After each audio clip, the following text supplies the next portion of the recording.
Welcome to the Cultaholic Wrestling Podcast. If you like a lot of wrestling on YouTube, join our cult. Hello, welcome to the Cultaholic Wrestling Podcast. Joined as always by Maffew, sporting a fancy Beckham in 98 fringe. Why not? Lockdown's on. Joined by the amazing boss, co-host, cleaner, cooker, tea maker. He does everything. Mr. Adam Pacitti, how you doing? Hey, I'm really good. How are you? I'm trying to be happy during the insanity we're going through, but we'll talk about that in a second. And the jack-off of all trades, Jack the Jobber. How are you doing, pal? So Adam gets the boss, the presenter, he does everything, and this little prick here, Jack. Yeah, I'm good. Apart from, of course, as we'll talk about, what's going on in the Northeast right now. But apart from that, can't complain. Fantastic. Well, what is going on in the Northeast, Jack? Do you know? Have you managed to figure it out?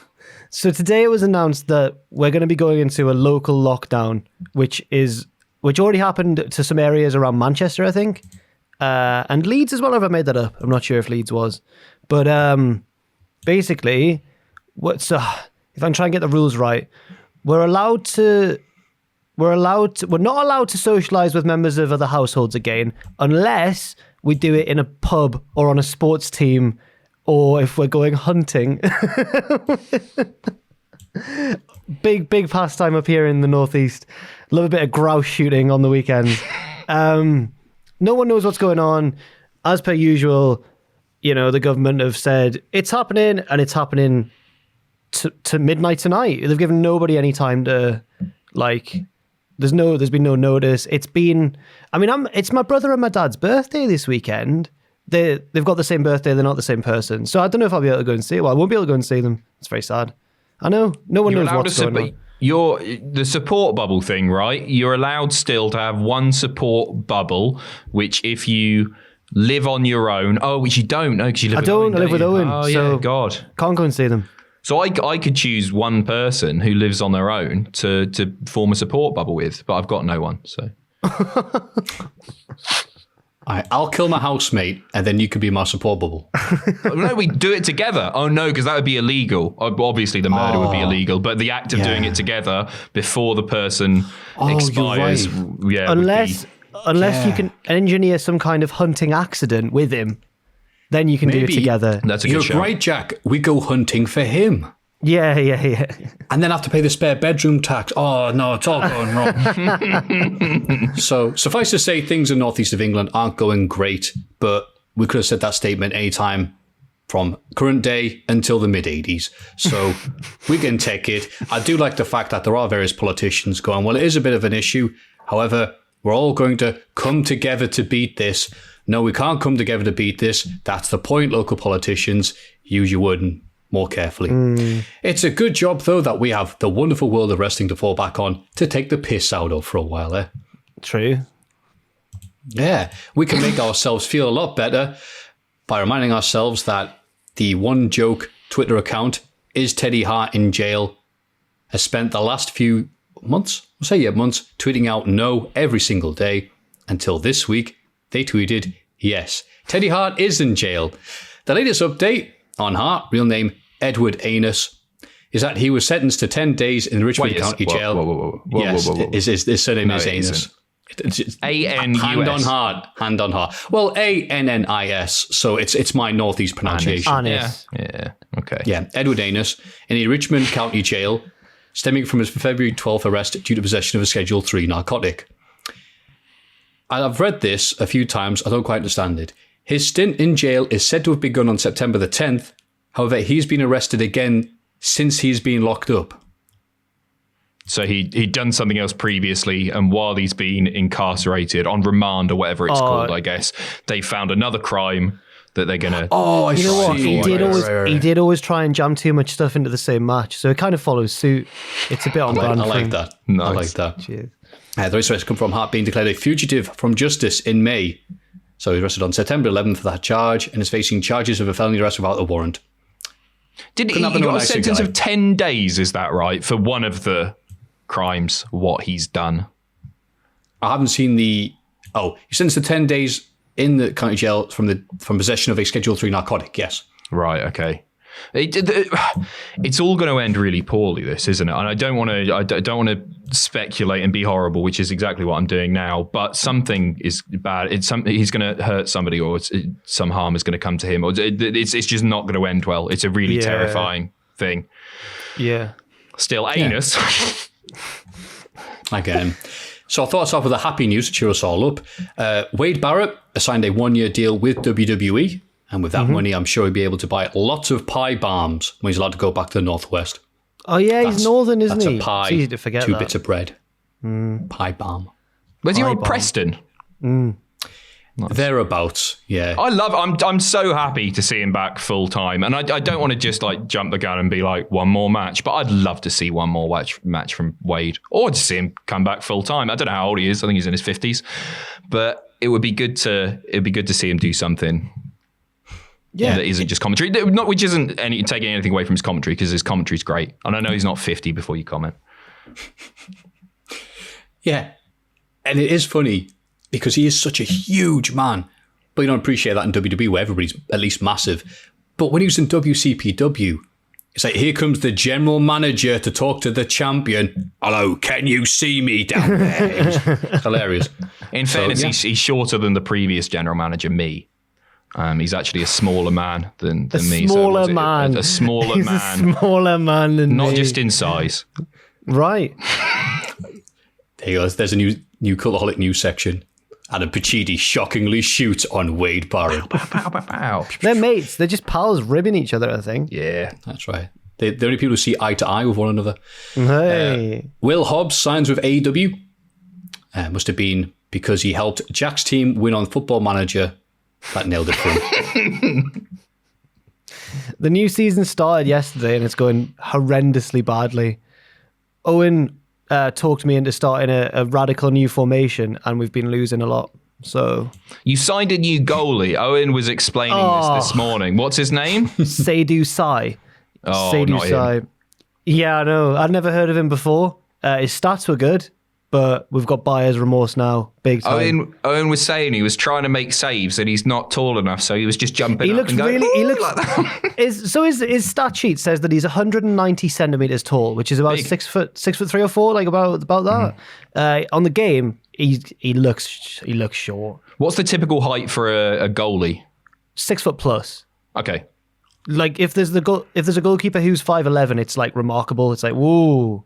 I always got put in goal. Yeah, of course. When I was, but I can't do any. It was the same as like, oh, okay, Adam, he's a lanky streak of piss. You're doing triple jump and long jump today, Adam. I can't run. I can't do anything, let alone save the balls. I was a fullback in football.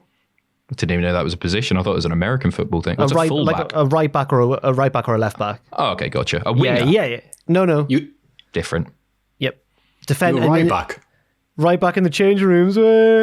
Yeah, I was a right back. Yeah. Because I'm not very good, and it was before that was a really crucial position. So, but I had a lot of heart, so I was up and down the sideline. I was trying my best. You're nimble, Maffew. Were you a striker? Absolutely not. I would have been in goal. Oh. Because I was rubbish. Because I wasn't really committed to it. People would be treating these PE games very seriously. And I was one of these cynical kids going, why you all caring? It's that side versus that side. Like, oh, I can't believe you missed that. I went, PE. Oh, Maffew, I was the opposite. That was the wrong attitude to have during PE. I would have been one of the kids getting really annoyed at you and telling you to go off and listen to your Marilyn Manson CDs. Yeah, that would have been pretty much. Just like the podcast then. I'm a competitive podcaster. I like to do well. Yeah. What were we talking about? Will Hobbs, believe it or not. Oh, yeah. Yeah, hell of a goalie. Yeah, it's great signing, obviously. And they've obviously got big things in store for him. He's cool. No. I like him.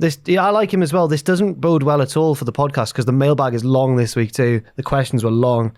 So I'm worried how long this one's going to... We can do this. We can fly through. We've not got a pay-per-view to cover. Week. Last week we did 2.5 hours. This week, I reckon we can get it below 2. Which reminds me of a Woolworth story, right? You're going to love... I'm joking. Carry on. Oh, right. Okay. And the big news, because it's been very slow this week, Avari Davari claims he has the cutest dog in all of WWE. Right. What breed is it? Little dog. I don't know, actually. It's a little dog, but he had a little party hat on.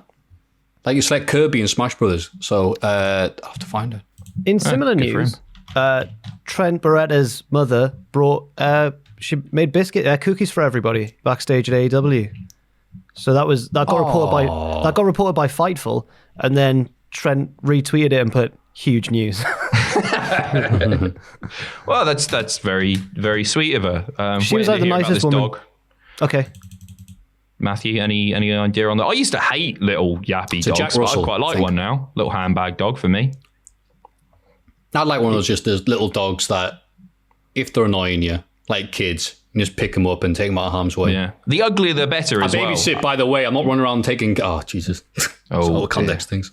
I don't understand the whole people's enjoyment of ugly dog breeds. I want if I wasn't allergic, I'd want like a strong, good-looking dog. Have you met Kenny's golden retriever, Hulk? Oh, no, Kenny never socializes with me. Oh, okay. You'll say to me one day in the office, like, Kenny was down at the weekend. Went and had a drink with him. Happened. Oh no, it did happen, didn't it? Yeah. Yeah, it was great. Yeah. It's not going to do any time. It's not going to do any time for a while now that the Northeast is cut off from the rest of the country. But he never. This was before the pandemic, though. He would just never. I don't think me and Kenny are like that. Yeah, I know you are. I know. Lovely guy. Ridiculous. Lovely. Was that time you saw him in real life? A cynical man. A relationship of networking. I think Kenny's got with you there. No. Yeah. Of course, No, that isn't true. Kenny is one of my he's so funny. When Kenny finds something genuinely funny and he does his little laugh, like his laugh when something's a bit dirty, and he'll just go like, yeah. That's my favorite Kenny. Really miss him actually. Well, you should text him, meet up with him. Well, he never wants to. Maybe this is one of those situations. I'm seeing him this weekend. You should. Maybe this is one of those situations where like we've both not bothered, and then. No, I just think he doesn't like you. Yeah, fair. It's not true. Maffew, what's the dog? Come on. I said it. Jack Russell. Oh, right. Okay. Yeah, good. Sweet. I think all dogs have certain builders. Jack Russells to me. No, not really. There's news that we'll cover in This Week in Wrestling. Yeah. Yes. Sweet. And we've not got a pay-per-view. The news section. Yeah. All right. That's it. No. Good. Actually, might actually be under 2 hours this week. Weather's been good. Yeah, it's been lovely. Yeah, it's been really nice. Enjoy it while it lasts. Cool. I don't know how to end the segment now. The news. Everybody get excited for the Cultaholic Hall of Fame. Now it's time for everyone's favourite segment, the Hall of Fame. And in condescending order from last week, Will Grigg, 43 votes. Sorry, man. Sorry. Proud Furry, Matt Seidel. I forgot I did that. Jesus. 50 votes. That's still not bad going, all things considering. But a clear winner, Anna Pacitti's Funstival, 93 votes. Got a lot of feedback on Twitter on my mentions, by the way. So a lot of people would actually like to see that Funstival. Well, it's a genuinely good idea. And would you say it was 93 people, right? If each of them could stump up $100,000, I reckon we could put this on. Get Chaz Spoken or like Dave, a true which WCPW booker. Chaz or Dave. I can't remember. Dave died, I think. Chaz Hodges. Chaz died. I don't know. Oh, I didn't know that. Chaz. The bigger one, the beardy one, not the one that looks like Dave Hedgehog off of Bottom. They do actually look like them, don't they? Spudgun looks like the one that died. The other one. Spudgun. Chaz. Spudgun. What's that off? Bottom. Is he one of Aid Edmonton's mates? Yeah. Right. Yeah. Or is it one of Rick Mayle's mates? No, I don't know. They hate Rick Mayle. Because everyone hates Rick Mayle because he's a wanker. Not the real guy, obviously, the character. Richie. But yeah, no, it's a great show. Great show. So why'd they call you Spudgun? So that means it's me first. There's a potato and I'll show you. Yes. It is you first. Nice. I thought of this about 20 minutes ago, and I haven't really given it much thought, but a film that I watched this week was Willy Wonka and the Chocolate Factory, which I always thought was Charlie and the Chocolate Factory. It's Roald Dahl again, isn't it? Bloody hell. I think the book was called. That's right. So I'm going to nominate for the Hall of Fame this week Charlie Bucket's mum. Because... Was she quite a good looking woman? Oh no. What? She's one of those things. I honestly thought you were going to go because she's well dishy. I was like so scared. No, not at all. Because of the way that she is treated in the film by, especially one character who I think is the biggest movie villain of all time, perhaps, who is Grandpa Joe, who is a very, very bad man. So I'll just run through a few of Grandpa Joe's misdemeanors. First of all, he's a benefit cheat, right? And I've got nothing against people on benefits. It goes without saying. I'm not actually a Tory. That's a gimmick that you've given me. I'm all for the welfare state. But Grandpa Joe, first of all, he initially accepts Charlie's pocket money for his tobacco. And then it's like, oh, okay, he's not done a bad thing here. Actually, he's bought a Wonka bar with that money. Completely a decent thing to do, but think about it a little bit more. This man is supposedly bedridden. He's been in that bed with the 3 other old codgers for a long, long time, and he is unable to move. He is bedridden. However, how's he got the Wonka bar? Has he sent Charlie's mum out for it? No, he hasn't, because that wouldn't make sense in the plot. There's no Amazon Prime now. This is before he jumps out the bed. This is before, so even before then, we know he can walk. He's been faking it the whole time. And then when Charlie wins it, he's straight up out the bed, dancing around like a nutter. He's absolutely chuffed with it. And he's going like, and he's singing, I've got a golden ticket. Charlie's got a golden ticket. But there's other things he does in the film. He's out the bed. Oh, sorry. I was going to say he's out the bed as soon as he hears that Charlie can take one other person. He's like, whoa, here I am. And that's it. That's why I'm choosing the mum, because it should have been her. She has been supporting 4 old people. A lovely, wonderful thing to do. One of them isn't bedridden. One of them doesn't need that assistance. One of them, I know he's old, but he could be out there working, all right? And then later, he does loads of other stuff, like he calls Wonka a stooge. And he's threatening people, saying like he's going to kneecap Augusta Gloop or whatever. There's another bit, right, where they drink the, what's it called? Fizzy lifting drinks. The fizzy lifting drinks. That is Grandpa Joe's idea.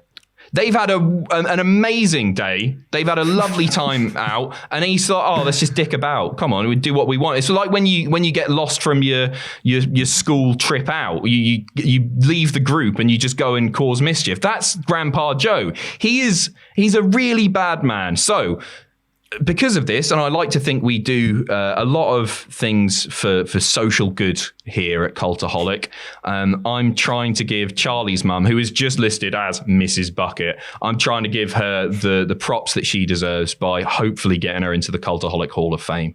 But it's unlikely. Great. Thank you very much. I have to object. It's all well and good, but I think it's pronounced Mrs. Bouquet. Great series as well. Keeping up appearances. And brilliant. She gets a song. Cheer up, Charlie.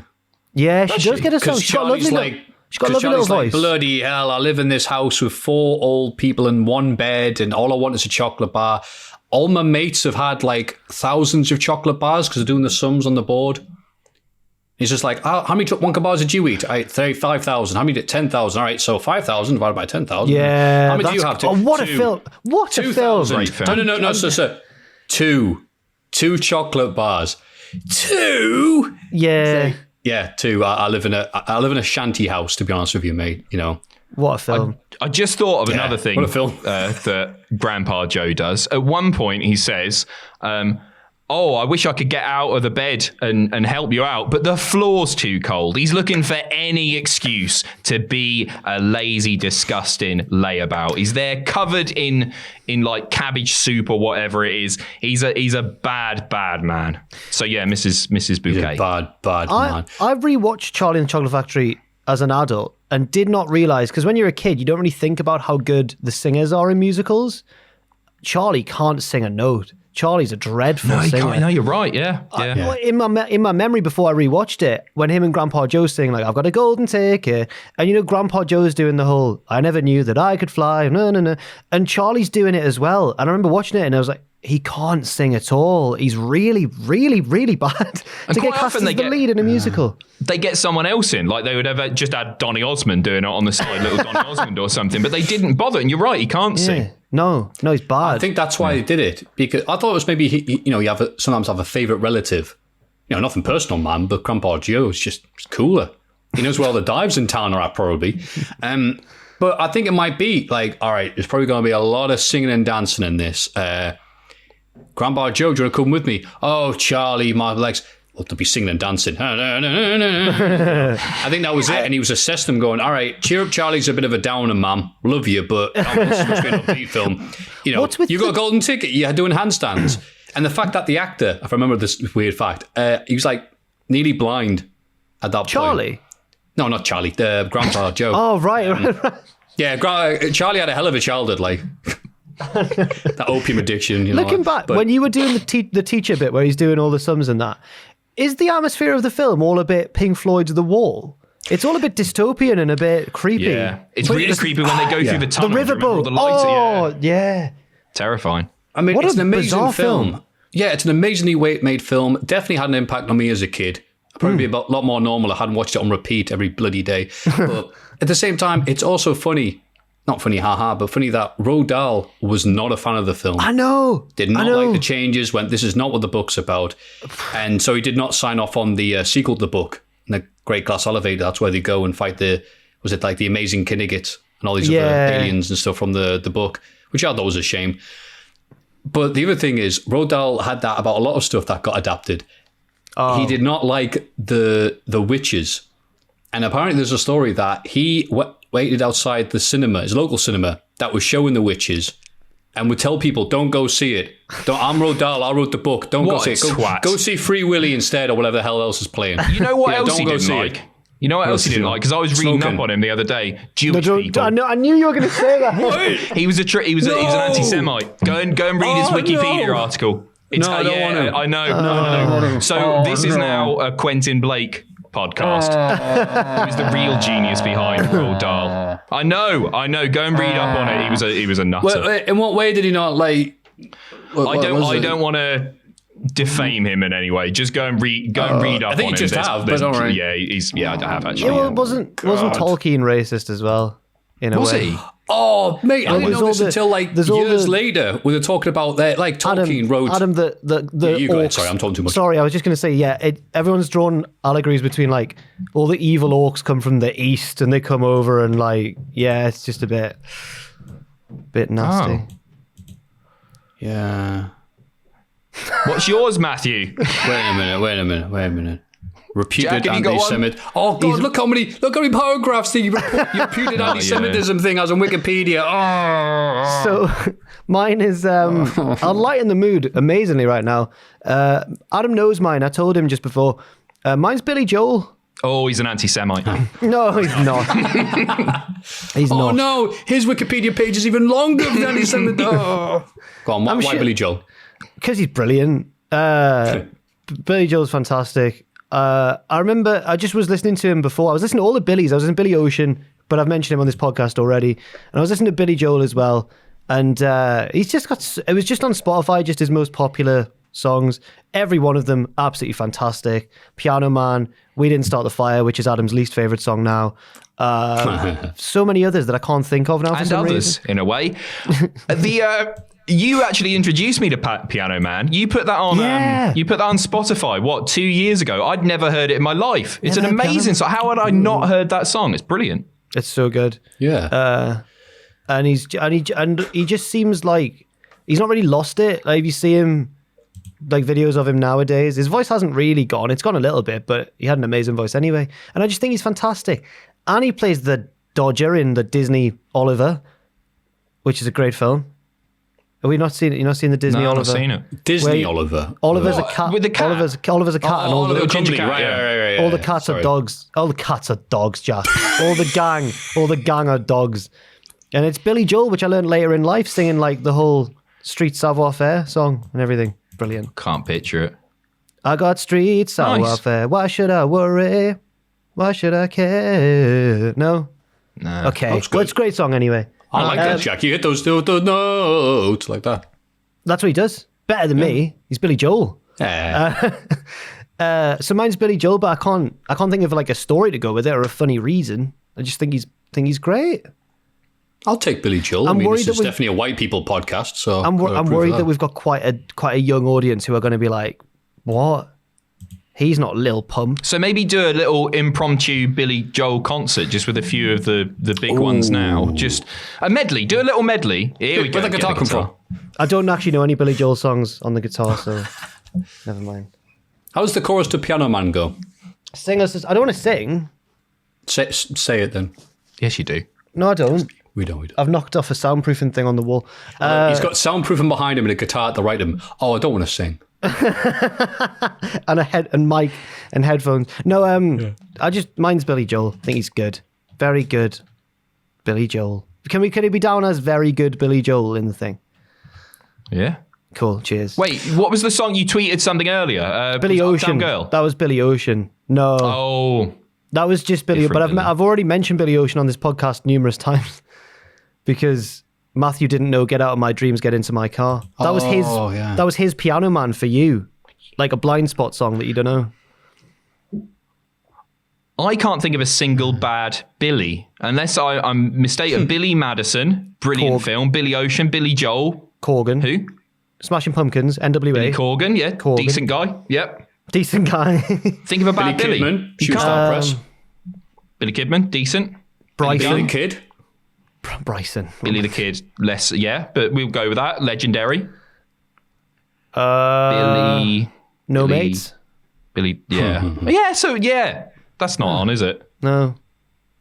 Yeah. By the Should way, we your roll? pick. No, mates. Roll No Mates. Roll doll. Oh, Rolled. What a weird name he's got as It's a well. hard to say name, in fairness. Roald Dahl. Isn't he Norwegian a bit?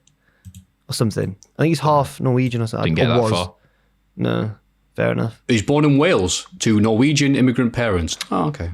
Knowledge. Wow, Matthew, how do you know all this? Is it because you've got the Wikipedia page in front of him? Yes. So what will your pick be, by the way, Pacitti? Is it Charlie's mum in brackets because screw Grandpa Joe?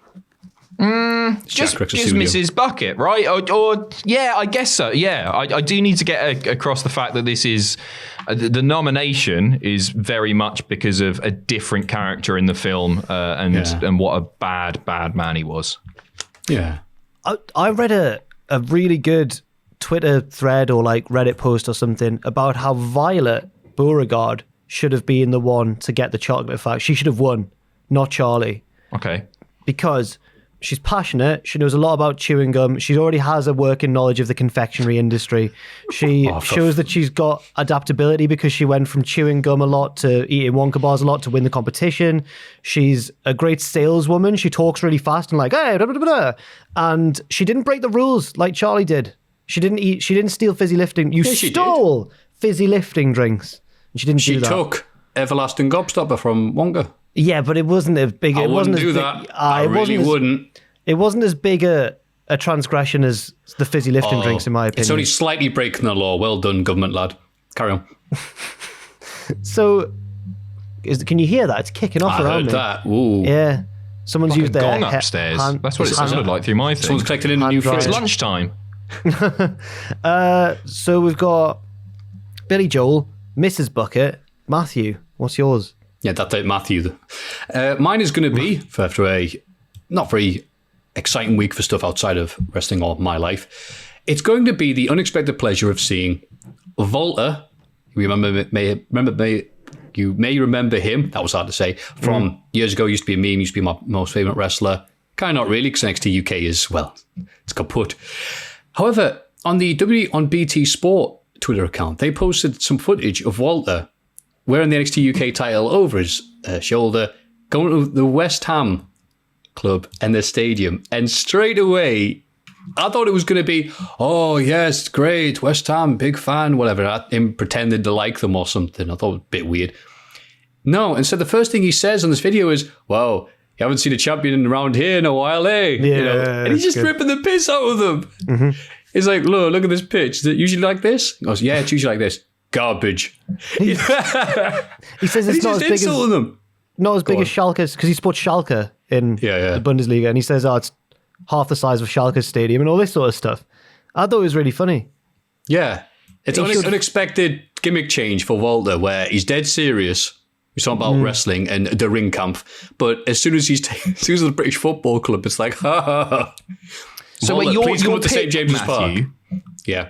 is Walter. He's picked him again. He's done it again. No. It's Volder making fun of West Ham. Okay, Because right. I think there's enough Good. fans. Right. I think there's enough fans that don't like West Ham to counter up all the people who will be definitely voting for Billy Joel to spite me, these anti-West Ham ways. I'm sure when Volta comes up to St. James's Park, actually, no, he won't be.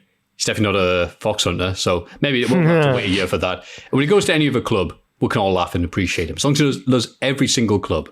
This could Which be- is Darlington. This could be setting up a feud Fantastic. with Triple H. Because famous West Ham fan Triple H could take offence to this. Is he a famous West Ham fan? What Triple did he do the Triple other H week? he loves the Hammers. He pleaded with somebody not to sell out or something. It was a really weird. I wasn't paying attention. I think they were gonna sell somebody, and he told them to stay because great champions are. Stay loyal. Yeah. But who was it? I can't even think who their good players even are. No, I can't think who it was. Well, Oh, it was Declan Rice. It was Declan Rice. Oh. Yeah, he was like, "Don't leave, Declan. Stay at West Ham and build a great dynasty." What, the guy that sang Cannonball? Yeah, Declan Rice. Yeah, very, very good. No, Stay at what a tune. I was preferred mixed- Volcano. I always mix him up with Ben Howard, Damien Rice. They're very different, I know. Anyway, but yeah, Triple H is a big West Ham fan, Matthew. He loves the Hammers. Oh, is that because they're the hammer and he hits people with a sledgehammer? Maybe. I don't know why. Maybe it's because Me neither. Maybe it's because BT Sports Studio is located in the East End of London. And the nearest football club is West Ham. No, I don't know. Yeah, you can tell when they can really be asked when they go to the nearest stadium to them. Anyway, those are the 3 picks for the Cultaholic Wrestling Podcast Hall of Fame. We'll go through them again just to clarify. Charlie's mum, in brackets, just to spite Grandpa Joe. The tax. Keep going. He'll be fine. Keep going. He'll be fine. He'll be fine. He's back. He's drum roll. nailed it. He's kipping up. He's kipped up. There's He's there. Pacitti. Bang. He's up. Pacitti's on his bed, asleep. Golden ticket. Pacitti's oh, way. And so it's that one. Billy Joel, not Armstrong, the other one. And Volta making fun of West Ham. And these 3 picks are yours to select, as long as you go to patreon.com/Cultaholic. This week in the wrestling. It's this bloody week in the wrestling. This week in wrestling. I'm starting for SmackDown, and usually when I take the mick out of it and go, oh no, SmackDown's crap. But turns out, SmackDown's a lot of fun if you only watch the stuff you want to watch on it. So, SmackDown. Jey Uso thanks Heyman for getting him the #1 contender match, which he won last week. Heyman says all the credit belongs to Reigns. Corbin and Sheamus interrupt, and Jey deals with them, while Roman just stands there and watches. Jey doesn't seem to realise Reigns is only in it for himself now. Jey and Roman team up against Corbin and Sheamus in the main event, but Roman doesn't show up until near the end, getting the win and being a big, selfish big dog. This is all frigging great by Roman, who was doing nothing. Like, deliberately doing nothing is what I'm saying. He's just stood there, 2 guys come out and go, you guys suck. And then Jey Uso goes, hey, there's 2 of us. We should team up against you. And Roman's like, no. And say yes or no, I didn't say anything. So then Jey Uso's like, all right, main event time, yay! Where's Roman?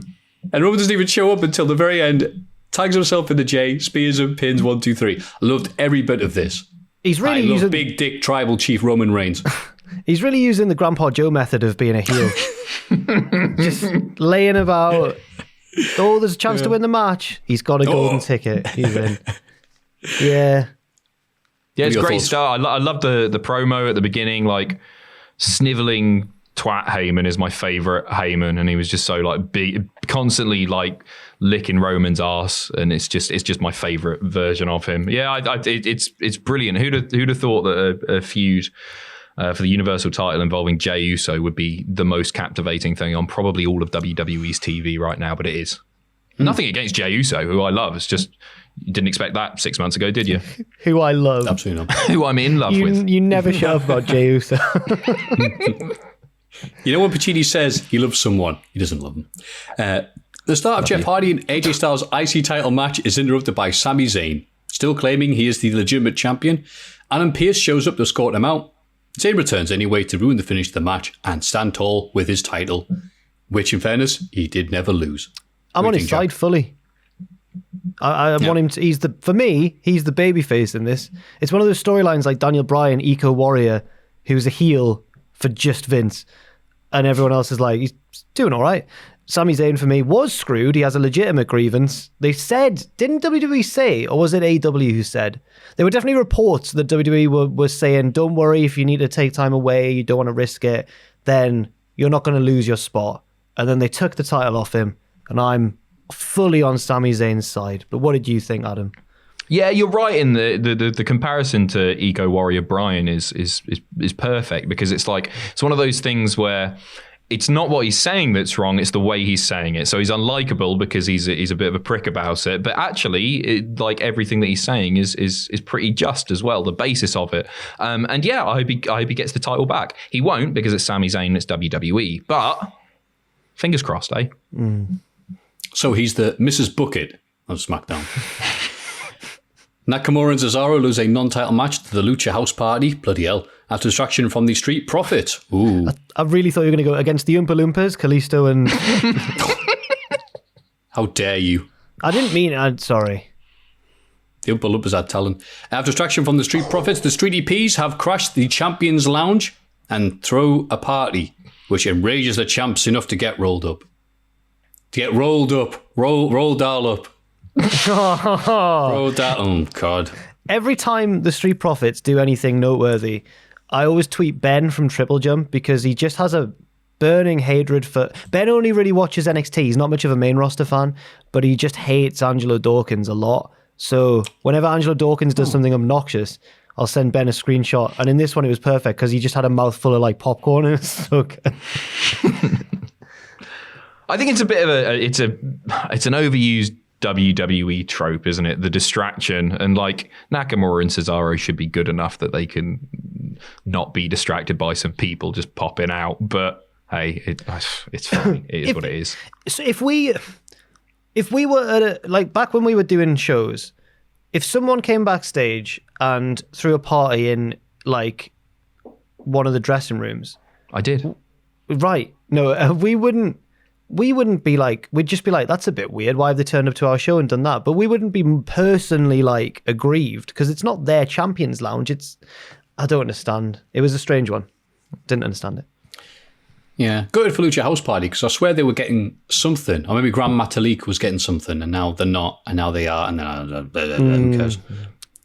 And here's the other good bit of SmackDown. Bayley explains why. Why?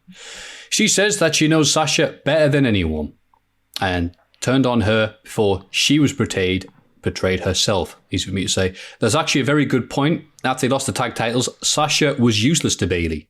Nikki Cross makes her entrance to the next... Right, so I've written that a bit confused. So what I was saying was Bayley saying that she turned on Sasha before Sasha turned on her. That's actually a very good point, because Sasha's turned on Bayley loads of times. Yeah. So she like Sami Zayn, she's got a very good point. Yeah. Yeah. And then afterwards, Nikki Cross makes her entrance to the next match, and Bayley hits her with a chair. It's a four-way match to become number one contender between Nikki, Lacey Evans, Bliss, and Tamina. Nikki recovers and wins. Oh, that's nice. Bliss hit her with a Sister Abigail. Whoa. Oh, no. Whoa, that was the wrong noise to make there. I didn't mean it like that. Oh, no, yeah, no, I didn't. Just rubbing my thighs as we're talking. All the cats are dogs. Miz and Morrison tried to steal... Oh, sorry, before going to that, any thoughts on Bayley? Perfectly logical reasons for turning? Good promo. Yeah, it was. It was. I'm not sure how I feel about Nikki getting another shot at the title. I know she won the match, and so she gets the title shot, but it's been done a fair few times. Is this the fourth now?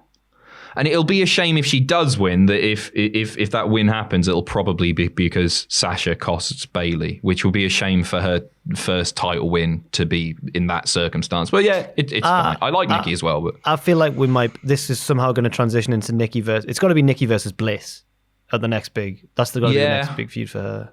Yeah, Not I'd for like the to see belt, not Naomi for the- in that spot, obviously. Not for the belt, just for Okay. just because of the whole Fiend and Alexa turning dark storyline. Yeah, it makes sense. Naomi.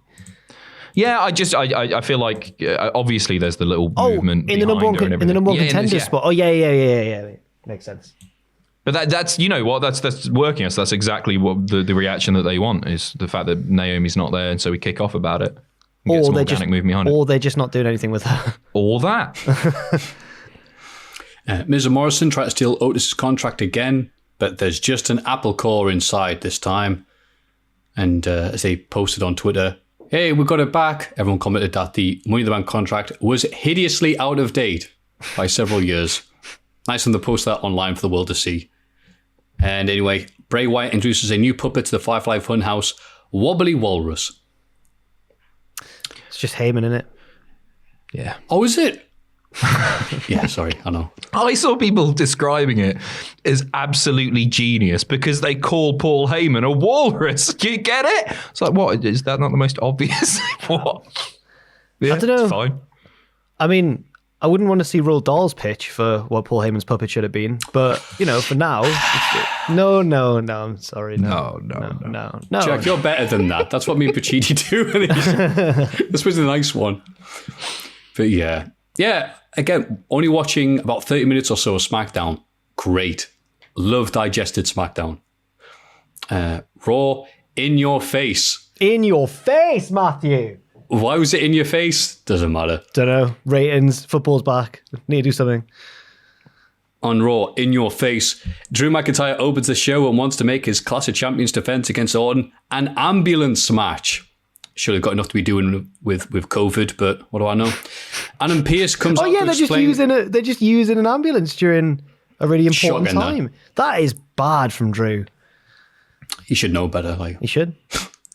Adam Pearce comes out to explain that Orton is so hurt from Drew's recent attacks that he may not be able to make the event. So instead, Keith Lee will face Drew tonight, and if he wins, he'll get Orton's title shot in the event of his absence. Drew and Keith have a tense exchange, but not before Drew McIntyre does the wacky Photoshop bit. Oh, what? Where it shows all the people he's injured with the Claymore. And I thought that only bad guys did this. Only diddlers, as we call them on this show. I was very weird to see Drew doing it. Do you remember He Chris does a laugh Jericho? afterwards, like, ha ha ha, isn't this funny? Like, oh, Drew. I usually hate that bit, and the only person I think who's ever pulled it off has been Chris Jericho, young babyface Chris Jericho. Yeah. I will wrestle Chris Benoit on a goat, just all that sort of stuff. Yeah. That was the only time I think it worked, but only because it was Jericho. Right. If it's Jericho's Dick Nature.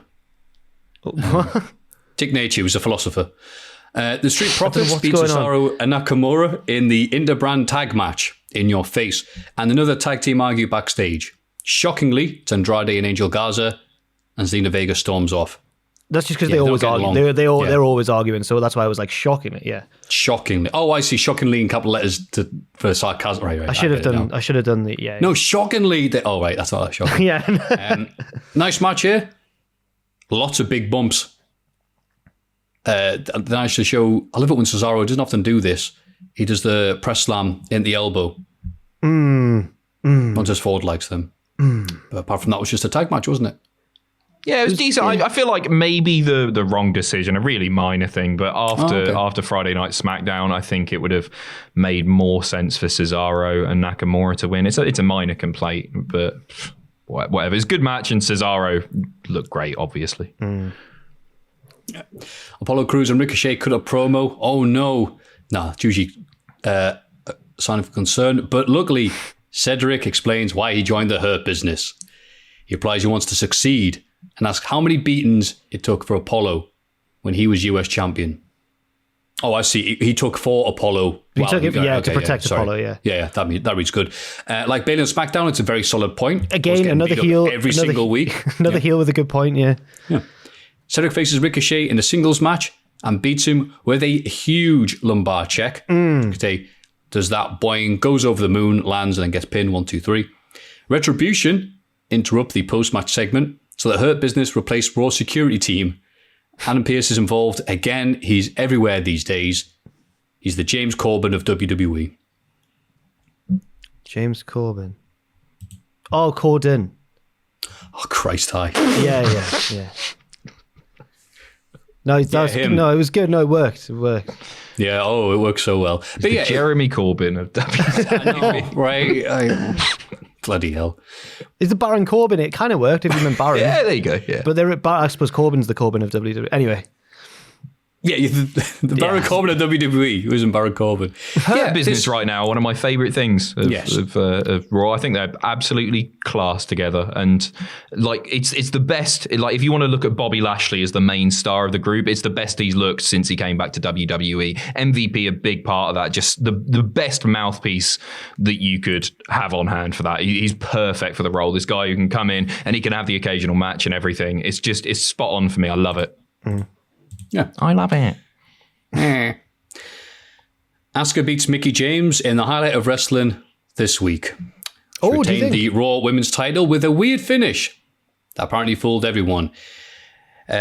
She was supposed to roll over. She looked up. She looked like this. And the referee stopped it. There was cause for concern online early on that she had suffered a real injury, in which case the referee was very, very correct in ending the match if she was injured as soon as possible, regardless of what was happening in the match. Yay, we're better than AEW, yay. And then the last few days it's come out that Mike Johnson of PW Insider, James doesn't appear to have been injured.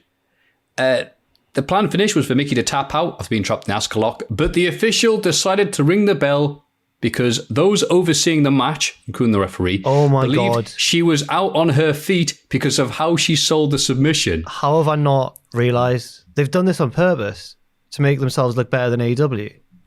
Wait a minute. I'll finish reading this, then we'll get on the conspiracy theories. Johnson added that the challenger was actually fine, but her selling was so good, it fooled the producers backstage as well as the official. So I think Mickie James deserves an award for that. As soon as she went backstage, everyone should have applauded her because aging like a fine wine. Mickie James is a great wrestler, but never. I thought this was really weird because I've never seen a referee be fooled by a submission and think it was real. And now I'm like, that's deliberate. I don't know. I see what you're saying, but maybe the referees are just like, we'll be extra careful this time. WWE wouldn't stoop so low, so I shouldn't have said that.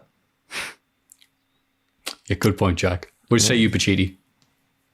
Yeah, I mean, it was just a bit of an odd match. It didn't, the chemistry wasn't there. It felt like the whole time Mickie James was having a bit of an off night. There are a few bits that didn't work. And so I can understand that maybe the referee thought she got rattled early on and that was the right thing to do at the time because it wasn't a great match up until that point at all. Do you think? Did you enjoy it? When Maffew said the highlight of wrestling, I was like, what? But then I think he meant the selling, not the match. Well, no, yeah, I've had the fact that Mickie James sold so well that people backstage are like, my God, she's really hurt. Let's not even ask her. Let's just end it. You know? Yeah. So no, I know. I just think that was it's cool for people like us who have, if we read into it afterwards, that's interesting and everything. But for like casual fans watching that, they'd have just thought, what the hell happened there? That was weird. Yeah. You're right. That's the type of person I am. I was more into Seth Rollins beating Dominic Mysterio in a cage match before turning on Murphy again and beating him down. So mean. They're not really getting on, those two. Don't get it. There must be a WWE tag team because I don't think any of them are getting along apart from Street Profits. No, this was the turn. This was the big one. Murphy's out now. This was the one. No, but like he did this beforehand and obviously he didn't save him last week when Murphy got beat up with sticks. This was the Shaun the Dead thing. This was in a cage though. This was the one. Oh, okay. It's different.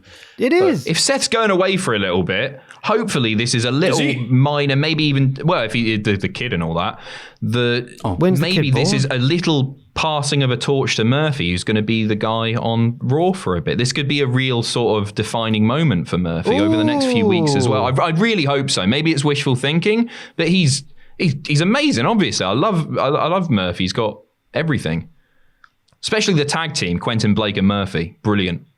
Quentin Blake and Murphy. That's it. Next week he'll beat him and go, this is Murphy's moment. Oh, he's Australian, isn't he? Crap. Seth Rollins did that. People are speculating there's going to be more stuff with the Mysterio family. I saw other people going as well. Like, imagine you've been stuck in the development system with WWE for years. You're in NXT, you're pushing 40. And then Dominic Mysterio shows up to get a match on Raw every week. until probably 2021. But I am liking this feud. I am enjoying it. I am Dominic's very liking good. every time Dominic gets beat down. It's so weird that he's just a wrestler on Raw now, isn't it? Yeah. Good, yeah. That's just it, yeah. Okay. Raw Underground happened. Strowman beats both Riddick Moss and Dolph Ziggler at once. Later, Titus O'Neil barges in and attacks Braun, but gets choked out. Later on, Dolph and Moss have another successful go at Braun. Unsuccessful. Babatunde, I don't care at this point. Before Babatunde squares up to him, but Shane saves the match for next week. What a carny. I get they were trying to do the, hey, SmackDown dudes on Raw, yay, with Braun, but there's still nothing happening with Raw Underground. There's still no point to it other than to kill some time. I hate it now. The biggest problem for me is, you know, when you're watching this thing, it's going to go on for 30 seconds or maybe 90 if you're lucky. It's the same thing every time. I wouldn't mind it if we got a 10-minute fight, and that would spice things up a bit. But it's just it just feels so weird. The whole thing is really sort of disjointed, and yeah, it's the same setup every time. Give us a match. Give us a fight. Well, next week, this could be the first proper one, because he did save true. Babatunde and Braun, but I doubt it. I think it'll last 2 minutes. Yeah. I think the only purpose is so Shane McMahon can tap the guy who's standing outside and go, hey, what's up, big man? It's the only reason you want to do it. Kevin Owens beats Aleister Black after Retribution makes the lights flicker, distracting both men, but Kev's more alert. Aleister Black attacked Kevin Owens before the match and still wasn't able to get the victory. Yes. This isn't a good sign. Not for Aleister Black, no, but it is a good sign for Kev.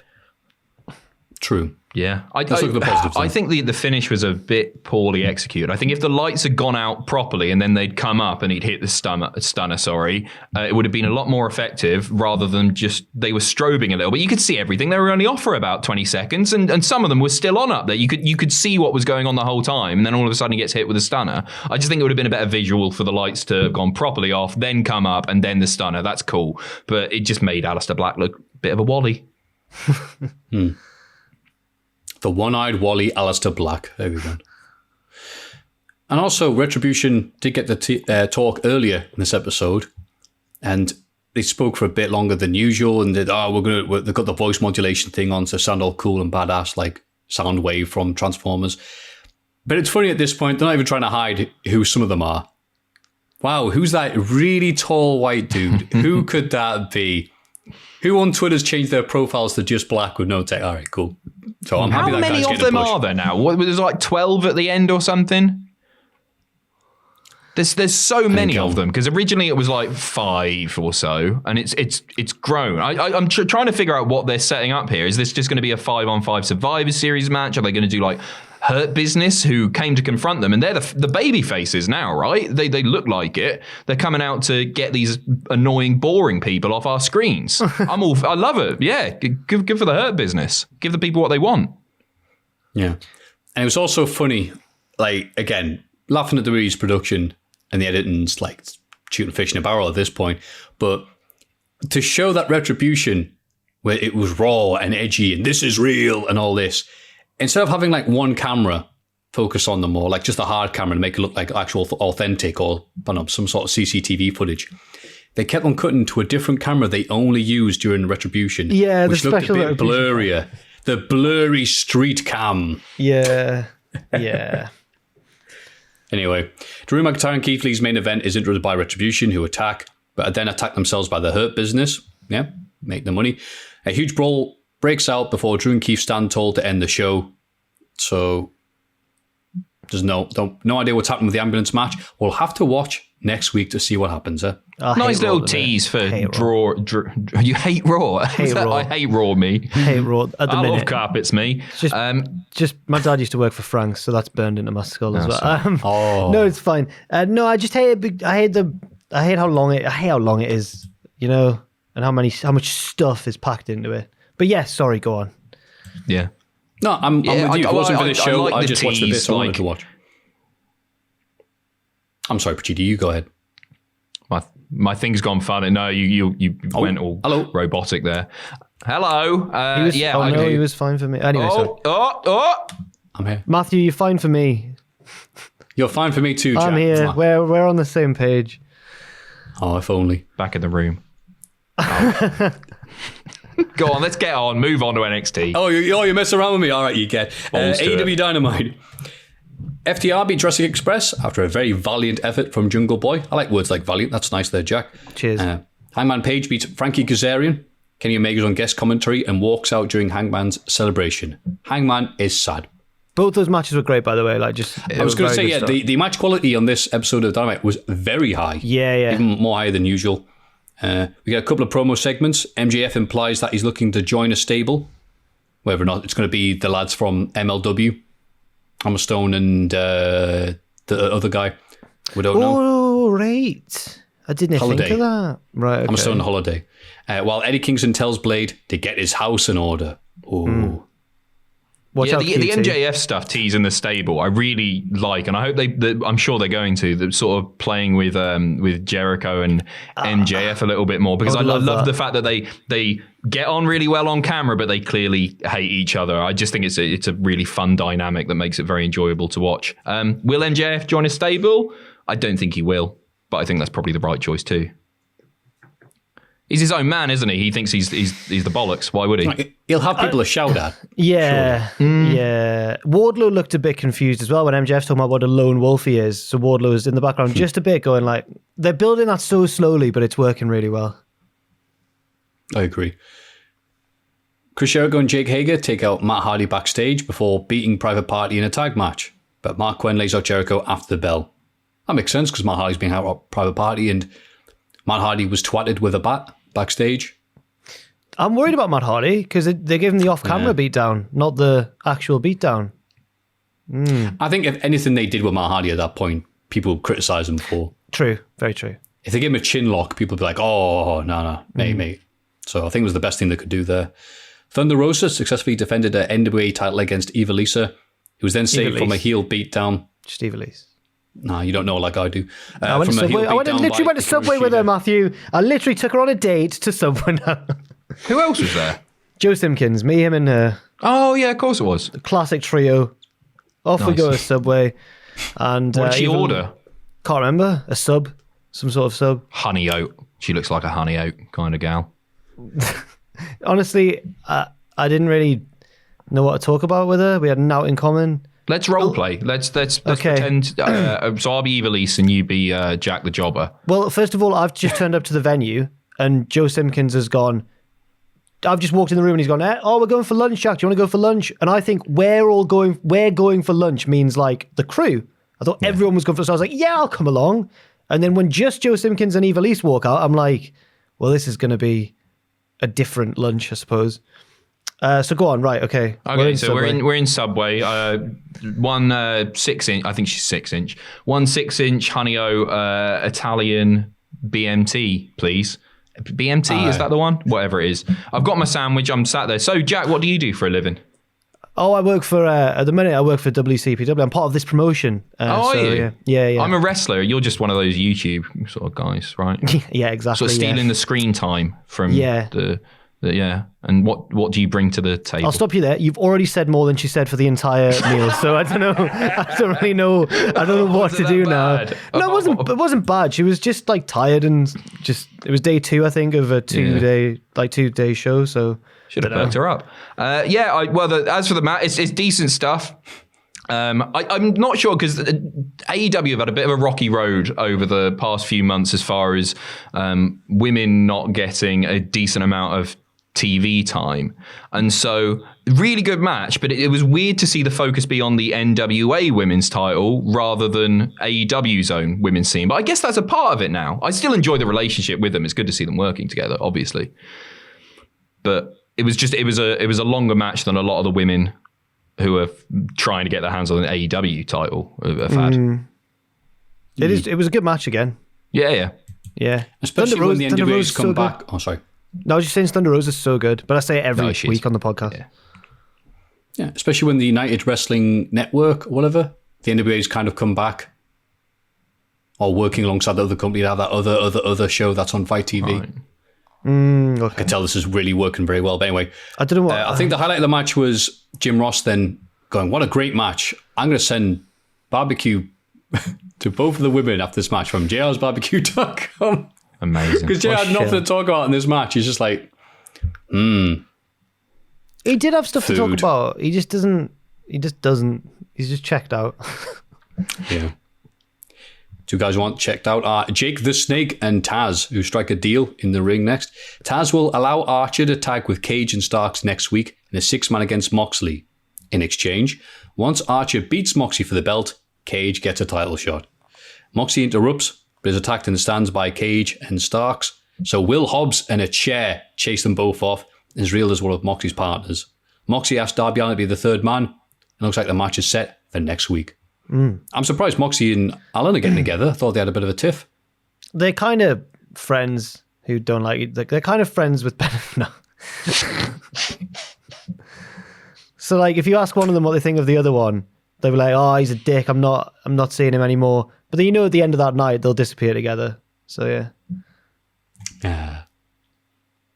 And then in the main event, Best Friends beat Santana Ortiz and Ortiz in a very fun bargain. Matthew, how much did you enjoy this match, Matthew? Oh, it was cracking. With help from Orange Cassidy, who came out of a boot. Or a trunk if you're Yank. Sue arrives to pick them up, and she gives the heels the middle finger as she drives away. And as Jack said earlier, apparently she gave cookies to the whole roster afterwards. So good. So great. brilliant. Yeah. It was one of those things that reminds me, like when I watched it, and then the two bits, like her picking them up and driving off, and also the bit, which was just like from a film, like Santana's got the lead pipe and he's banging it on the floor. He's about to just like destroy Chuck Taylor, and then he comes out the boot and saves the day. It just reminded me, like, wrestling can be this fun and should be this fun more often. It was so good. Yeah. And the fact that it's been built up as a semi-serious, kind of funny, and then went all serious last time, and when they had the no-holds-barred match, and it's like, right, parking lot brawl, this is the end match. It's headlining AW Dynamite this week. That's it. Yeah. Like, it's a blow-off to a feud, and then we're going to move on after this. Great. What did you like? Did you like the face paint as well? I've never seen Dead President. I like Dead Prez. I'm aware of it. I've seen the trailer, never actually seen the film. But yeah, appreciated the effort. And appreciated Trent blading his arm afterwards. What? He bladed his arm? He got speared and he just bladed his arm because he's such a professional. Splayed his arm or bladed his arm? Bladed. Oh, not splayed. He cut his arm? Bladed his arm? Yeah. No, Everyone was at me about it. Oh, did you not see Did it? he? Right. No. Oh, nice. That's how good he was. That's how good Trent Why am I all was. squeamish? People blade their foreheads. I don't know why. Arm's different though, isn't it? Ooh. Yeah. NXT. Yeah. Io Shirai defeats Shotzi Blackheart in a hard-fought match, and they show respect to one another afterwards. I didn't see much of NXT this week. Jack, what did you think? I didn't see much of NXT this week, but I do sit next to Tom. So I was asking him about the show. So I've got Tom's opinion. I'll be Tom for this segment. He said it was a very, very good match. He said it was the second best match on the show, but I looked online and most people thought it was the best match on the show. So interesting. What did he think was the best? The main event, Priest and Thatcher. Yeah. Ciampa squashes Desmond Troy. What an NXT name. It's just such an NXT name. Jesus. Desmond Troy. Desmond. You can hear it. You can hear the sentence like, and Keith Lee has destroyed Desmond Troy here in 30 seconds. It just makes me think of Des and Mel. Well, Desmond isn't a... Is there... I can't think of a wrestler. Desmond Xavier is a wrestler. I think one. Oh, right, okay. Yeah. Now Take there's it two. back. Desmond Troy. Yeah. Well, it's a bad Sorry. name. Yeah, it is a bad name. Desmond. Yeah, it feels Troy. like... I know it's a setup to like what happened after and everything, but it just feels a bit weird seeing just Ciampa sort of battering people. It feels a bit past it, but whatever. Afterwards, Jake Atlas has the chance to jump Ciampa, but makes a point of challenging face-to-face instead. Later, Ciampa jumps Atlas backstage, but Kyle O'Reilly is surprisingly on hand to break it up. Ooh. Kyle. What do you think of Jake Atlas? Yay. Well, Yeah. I'm not a fan of him getting beat up every week. You're a PWG fan, Matthew. So what is he? What was he? He was quite beloved in the LA scene.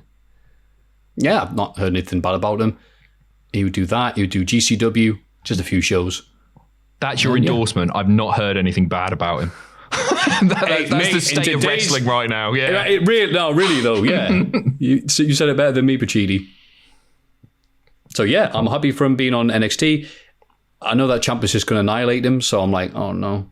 But yeah, he's on TV. Could be worse. Could be retribution. Austin Theory puts out an open challenge. He might be. Oh, no, don't say that. He's a good lad. Which is answered by Kushida, who attacks him and wins in a few minutes. He even refuses to break the hoverboard lock after the bell. He'll be back. I know. Pacitti, not Kushida for listeners. I know, right? Oh, no. Did you want me to repeat that, Pacitti? No, I got it. Okay, cool. Breezango successfully defended tag titles against Imperium. Dane and Maverick beat Strong and Fish via DQ. And Maverick saves Dane from a beatdown after the match, but Dane decks him anyway. What's he like? In the main event, Damian Priest successfully retains the North American title against Big Tim. Why have you typed Jack the that? Jobber. I was writing these notes in a bit of a hurry. Big Yeah, this is the one match I saw because I heard Timmy Thatcher was headlining and I thought, good, I'll watch this. And he lost, making it the worst NXT I've ever seen in my life. Timothy Thatcher should be winning every match easily and then stretching the rest of the roster afterwards. Priest is really starting to feel like a star. On a positive note, he's getting better and better. I didn't like him at first. I thought, oh man, this guy's dull. But I'm really into him now. I think he's class. I agree. She got the main roster and leave Timothy Thatcher alone. And that was the week of wrestling, I believe. Yeah, once, I can't think going of twice. much else to really... The G1's happening soon, but it's not started yet. Oh. And you're right, that is it then. That's it, yeah. I'll give a shout out to Stardom because they're 5-star GPs going on at the minute, and it's doing all right. It's pretty good. So I love 5-star. Not 5-star. What have I said? Oh yeah, no, the Stardom 5-star Grand Prix, not that 5-star. Starring HD Drake. I've just understood what you meant. I can't believe. Let's have a rummage in our mail bags. This is a long mailbag. Oh, there we go. People are either really excited or really unhappy about hearing that. In the mailbag first. Hey, ho, ho, Matt and Jackalites. I thought it was going to be like, hey, Ms. Morrison. It was meant. Hey, I think it's a ho, ho, contrived. Matt and They've Jackalites. tried to fit the rhythm, and it's not gone that well. I appreciate the effort, though. Pal. Yeah. Hey, ho, ho, Yeah. Matt and Jackalites. I know you guys like to talk about non-wrestling subjects sometimes. Love it. All the time. So I thought I could share a story. I was in photography class and the dark room was open for the last time of the school year. While I was developing my photos, I had one last sheet of photo paper left. So I decided to have fun and make a silhouette of my middle finger. After I made the silhouette on the photo paper, I placed it in the developing tray of excitement and it came out looking like crap. You can tell it was a middle finger because it was rubbish. Stone Cold wouldn't have approved. Afterwards, I carried on with my other photos at a different station nearby as the day came to an end. The next day, the teacher had us sit down at the beginning of class. She was talking about how she had been teaching photo for over 30 years and how this was her last year before retiring. As she was going along, she said this: "Yesterday, I was cleaning out that dark room and I stumbled upon something in the wash, and it was an image I didn't expect." The wash is the last step of development, it says here. She pauses for a brief moment and starts to cry, hysterically says, "In my career, I never ever thought that the last image I would put at the darkroom would be this." She turned on the overhead, and there it was in the big screen in front of the whole class. What a reveal, though. The My fact that she had it rubbish prepped to middle go. finger. My heart sank as she was sobbing, thinking it was intended towards her. I couldn't take it, so I stood up and told her it was me. I explained how it was never directed towards her and that was a big misunderstanding and how I forgot about the image completely. There's 2 different stations to develop images and my mind slipped once I went to both. After my confession, she hugged it out in front of the class as they awed. Can we get an awe on 3? 1, 2, 3. Aww. Sounded like that. To end things nicely, I was going to fail that class due to incomplete work, but she gave me a D- for what I assume is for the confession. This is a Simpsons What? episode, not a real story. This is a Simpsons. This is Bart gets an F, and I'm afraid I've rumbled you. Never made a teacher cry before. Didn't even try to, and I never will again. Always treat others with respect, no matter what. My question to you guys is: what is the biggest misunderstanding you've ever been a part of? Thank you guys for the constant laughs and quality. Cheers, all the way from the Wales vagina. Kevin Toasty. Thank you, Kevin. San Diego, innit? 619. I think that's what he means. Yeah, because of Anchorman. That is a Pinocchio. You got him by a whale, remember? Anyway. Oh, yeah, right. That's a bit of a push, that one. No, yeah. But I was alright with the story thinking, oh, this is good, this. And it's like, and then in the end, she passed me It's nice. for making a mistake. D-. Deserved it. No, that'd be where that ended. No, you didn't. You didn't finish the syllabus. You didn't finish. Yeah. No, I was complete crap, but I gave her a hug, D-. The it was good a old days. They're a good storyteller. This was Yeah, hell of a crafted story, well. though. Hell of a Yeah, it story, was mate. good. Thank you, Toasty. Yeah. So what's the biggest misunderstanding you've ever been involved with, Jack?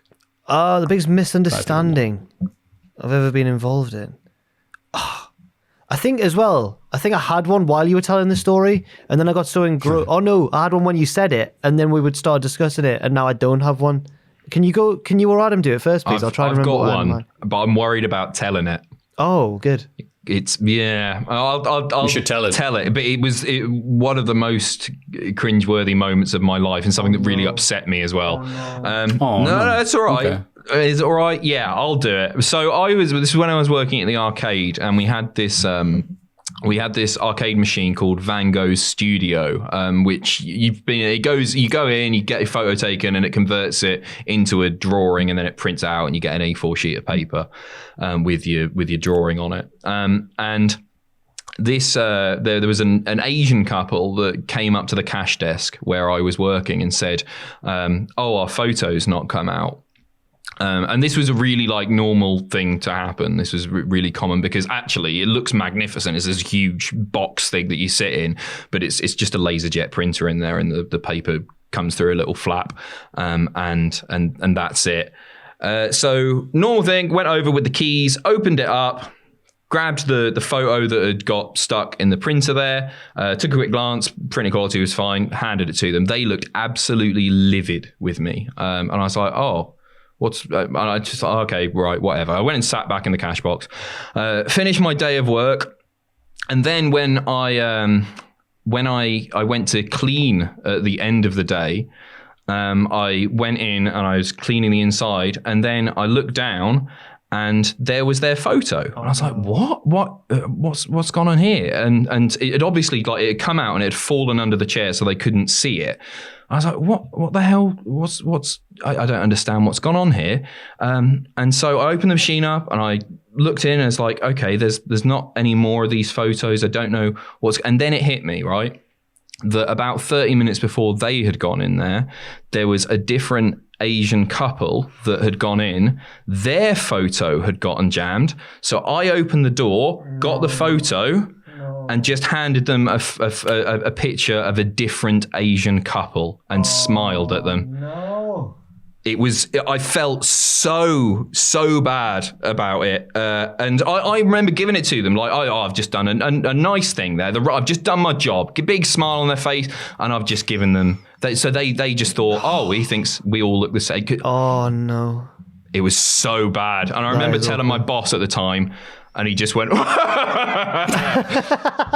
brilliant. What a guy. Cared about his work. But at the same time, though, they didn't explain. They could have communicated, no, sir, this isn't us. That would have been worse, But they actually. did. I'm kind of glad that they didn't, because if they'd gone, actually, this is a different Asian couple, that would have been better, because I could have hooked it out. I could have found it. I could have given them tokens for You another could have shown them. You could have been like, look, it wasn't my fault. Just telling that has made me I hate that. Yeah. Oh, man. I know, honestly, I'd hate having a story like that as well. But at the same time, communication is key. Not just for you, for them as well. Yeah, they're at fault here. They didn't tell you what, they didn't tell you what the issue is. You're not psychic. I can't think of mine. Oh.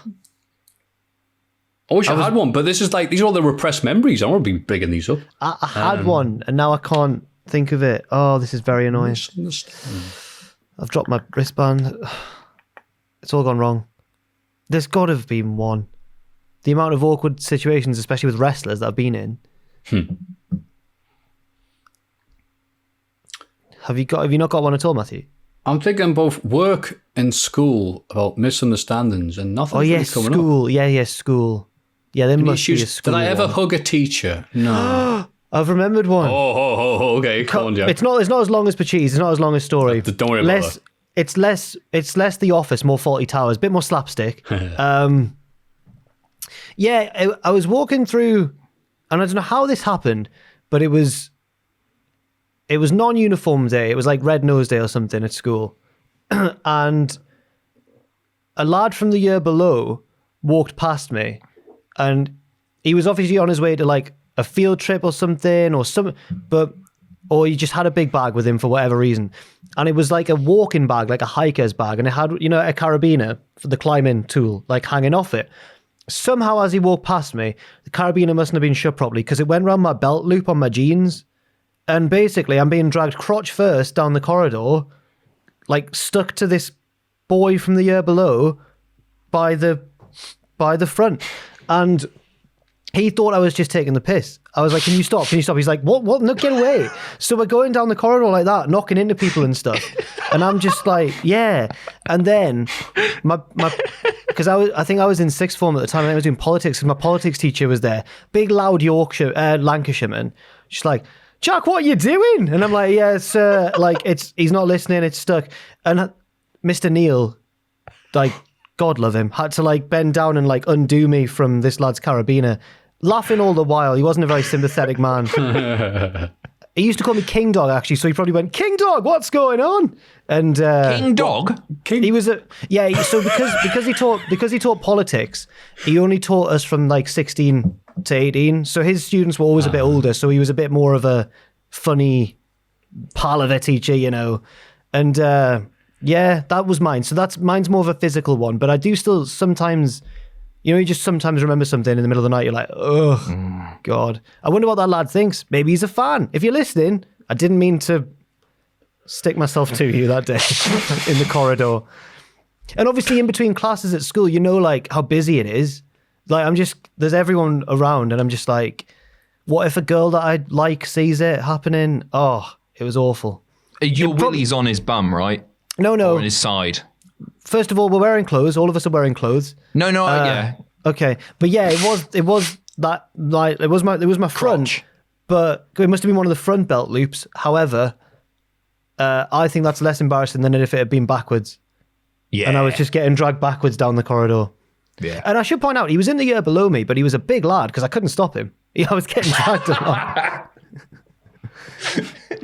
Yeah, stop. But it's just that he didn't. Well, why would you think that had happened? It's a very unlikely thing, and he thought I was just taking the piss. So yes, that's mine. I'm gonna get my wristband off the floor.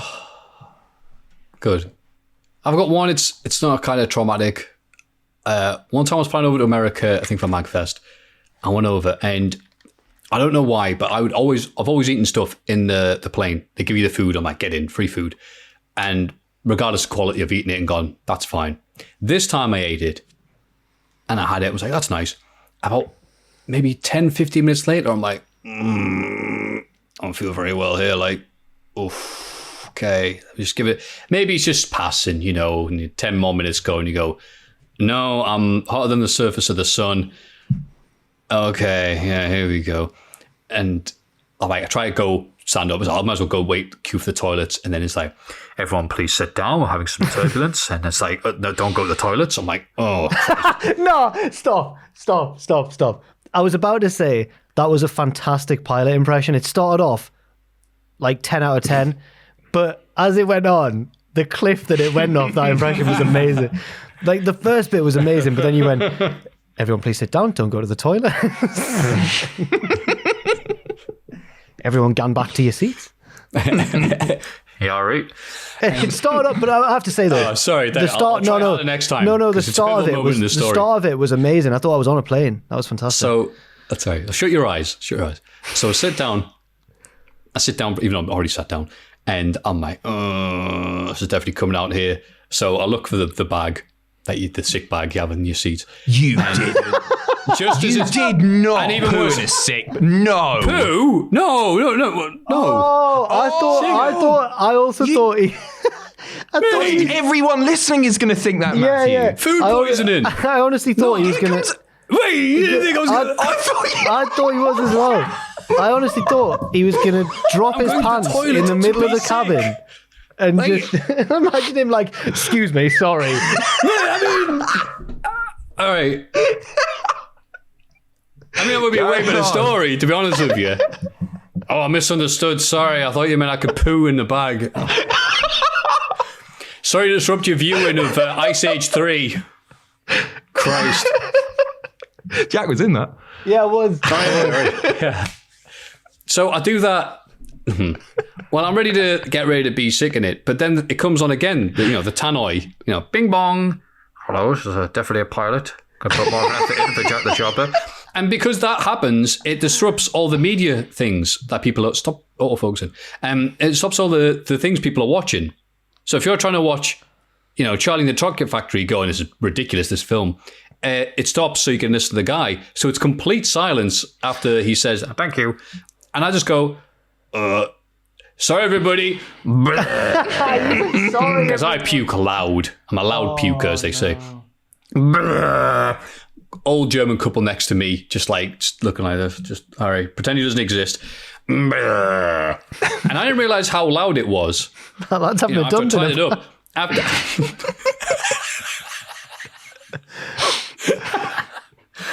didn't realize how loud I was until the plane landed, and then people behind me all right, buddy, you made it. Do you want some gum? Everyone's it's praising me.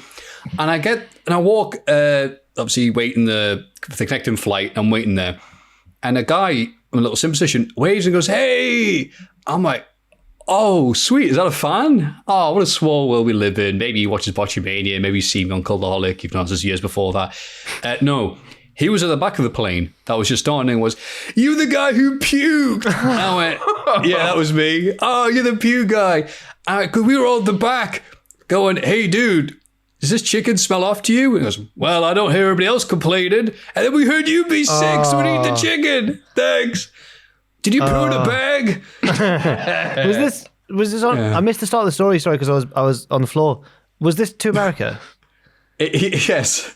Right, because it sounds like I was going to say a British person would never have talked to you, but if it was an American, no, you're then, right there. Yeah, exactly. They would have just been like, let's not get involved. Yeah, but yeah, the only time British people will talk to each other on public transport is if the public transport is on fire. You're like, and they wouldn't be like, stay this. What do you do with the bag once it's full of puke? Do you hand it to a flight attendant? No. That's exactly what I did. At the end of the flight, you'd assume I'm getting my rubbish, and there's some stuff you can put in the rubbish things, whatever, pack the crisps. But I went over to it and she's like, thank you for flying. I'm like, hi, I've got this bag. Oh, you can take it with you. No, it's full. She didn't say that. She didn't go, I'll take it with you. Take your bag of puke through customs. Hey, they're pretty dodgy through customs, right? I think it's a pick and mix. No, you can take him. You take your flumps. I went, no, it's full. And then to say, she went, oh, I'll take it from you. Don't worry. And then she, right, good. Like that, Yeah. They're probably used to, they'll have that, they'll get that all the time. Yeah. Hey, it's the ones with the good fake smiles I would have seen the most. Anyway, we'll move on from this 3-hour podcast. But thank you for thank you for misunderstanding me in the story about misunderstanding and thinking I pooed in a bag. I've got a couple of mates who are flight attendants, so I might ask them for horror stories and come back next week. Oh, that'd be great, please. One of them was BA, and one of them was Emirates, bit more. So I'll ask them both and see. No, the one who did British Airways, I'll ask her first because that's going to be better. Yeah. By the way, I'm sorry, people watching the video version of this. My webcam, I didn't realize this until the Dick Tubman who works with Cultaholic, that most webcams don't have a manual focus. There's autofocus. So apparently me moving my hands or doing anything just freaks the camera out. So sorry about that. Anyway, question number 2. Hello there, Cultaholic Podcast. I hope you are all well this week. I'm a big fan of your work since the days at Redacted, especially of Adam and Jack. That is until this past week. Oh no. What have you done? I was catching up on some previous episodes I had missed and heard the awful story of Jack bullying his mate who referred to as Creature. I remember this one. No. What a terrible thing to say. I was shocked and had to quickly explain to my son listening with me that we should never call people such names and bullying is never acceptable. It wasn't bullying. It wasn't bullying. You called him Creature. No, I wasn't the only one. I just joined in. Peer pressure isn't an excuse for being nasty to people. And I saw on Facebook this week he's in a new relationship. I'm very happy for him. Oh, he's got a Mrs. Creature. No, she's really good looking. I was like, fair play, Creature. I'm not doing myself any favor. I'm really not helping myself. So my question is there a wrestler of whom your opinion of their work has drastically changed? For me, it would be Okada. When I started watching New Japan, I thought he was a bland character with average moves, but I have come to appreciate the nuance of the character and the incredible skill in his moves. Thanks, and all the best. Caleb from Hartford, in brackets, the one in the States. P.S. I was only kidding, Jack. My son is 3 months old and had no clue what I was saying to him. You're still my favourite Cultaholic guy. Oh, well done, Caleb. Oh, dear me. Good story. Oh, that was great. So, that's a good one for you, Jack. Now you're off the hook. Who's someone whose opinion of wrestlers drastically changed? I think we'll be nice here and not mention any of the wrestlers named on certain Twitter threads this past summer. Yeah. I'm assuming change for the better, like his Okada example. We'll go with that. Change for the better. I'll go for John Cena's a pretty obvious one, but I think it's true as well. I used to, be on the whole Cena's boring bandwagon, despite Money in the Bank 2011 being one of the big moments that got me back into wrestling, despite not realizing that he was half of that match, which is like one of my favorite matches ever. I was like, yeah, Punk's the best, Cena's boring. And then slowly since then, over the years, I've realized actually Cena's really very, very, very good. He's never been a smooth wrestler, but he's a much better wrestler than people give him credit for. And if you look at great matches over the past few years, he's been a part of a lot of them. He had a couple of brilliant ones with AJ Styles. He can also work with just about anyone. So I think mine's John Cena. Nice. Mine's Regal. Because I remember watching him in WCW before he went to WWE, and I hated him. At first, I guess back then I hated him because he was a baddie.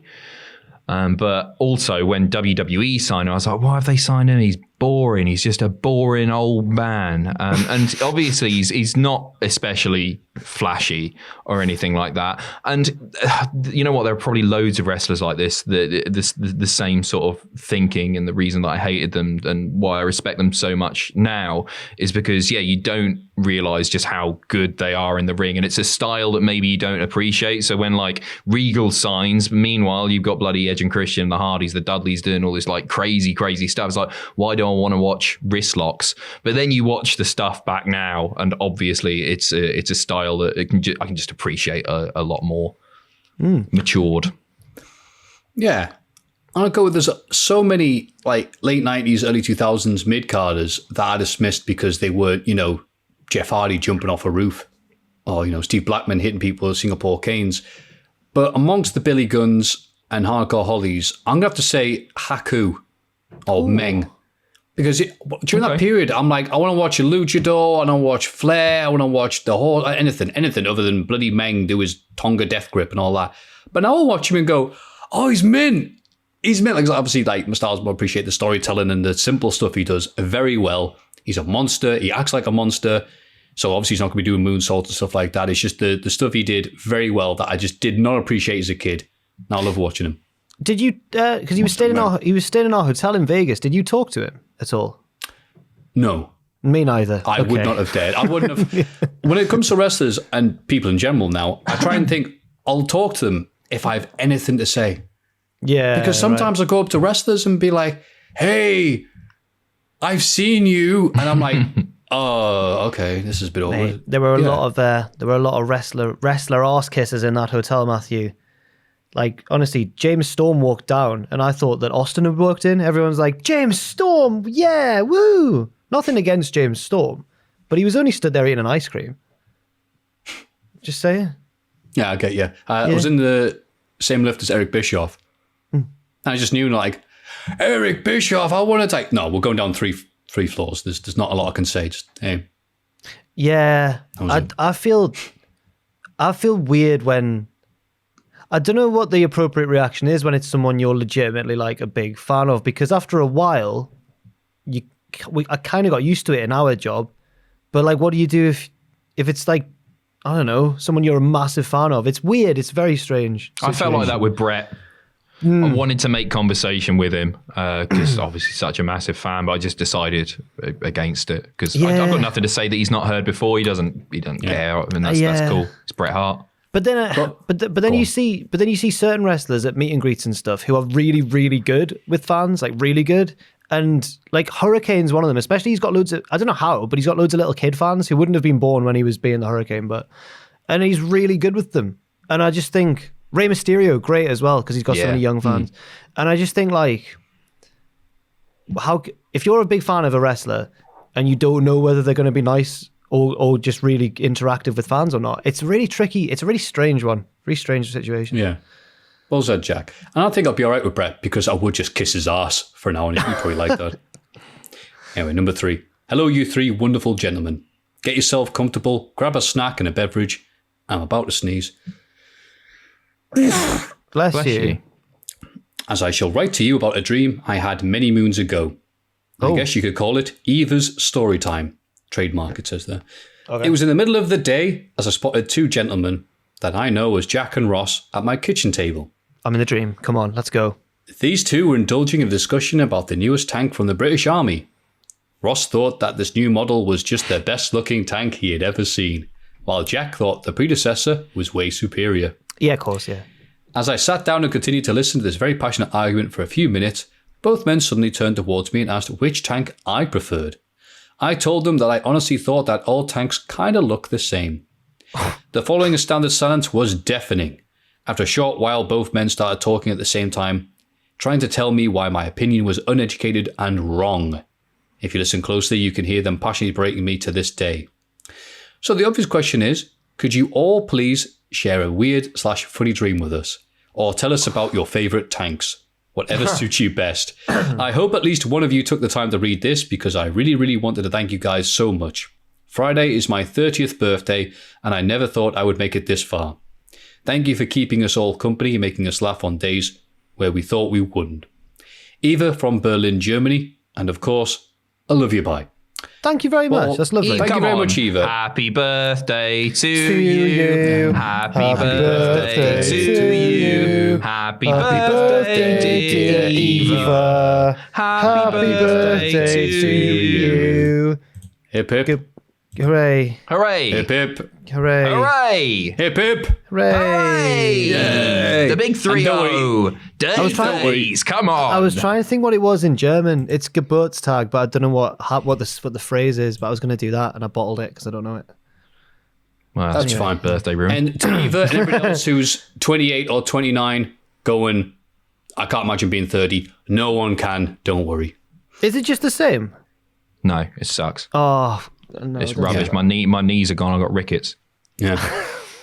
As soon as that clock goes 10, 12, all you hear is, leave the memories alone. Metabolism's the worst. I used to be able to eat whatever I want all the time, and it gets bad from about 25, but especially when you hit around 30, I can look at a bag of Haribo and I grow a cup size. Yeah, I've got to really count calories now. Yeah, that's otherwise I notice that I'm gaining weight. It's weird. It's weird. Anyway. Oh, just more of you to love, the pair of you. So the question is, and we get this frequently, but it is a good one. What a horrible little man. What a nasty thing to say. He was being... I'm sorry. I know. I'm sorry. So turning it up so come down with me. Little creature. What a sad little life, Maffew. What a sad, fat little man you are. No, so this question is, can you all tell us about a weird, funny dream or tell us about your favourite tanks? So we talk about our favourite dreams on a frequent basis, but that's the thing, we can go through them all again. Any tank stories? No tanks. Dream one. I got a dream one as well. Then. So I'll be honest with you, I thought we were going to go the dream direction, so I didn't think about tanks. Yeah.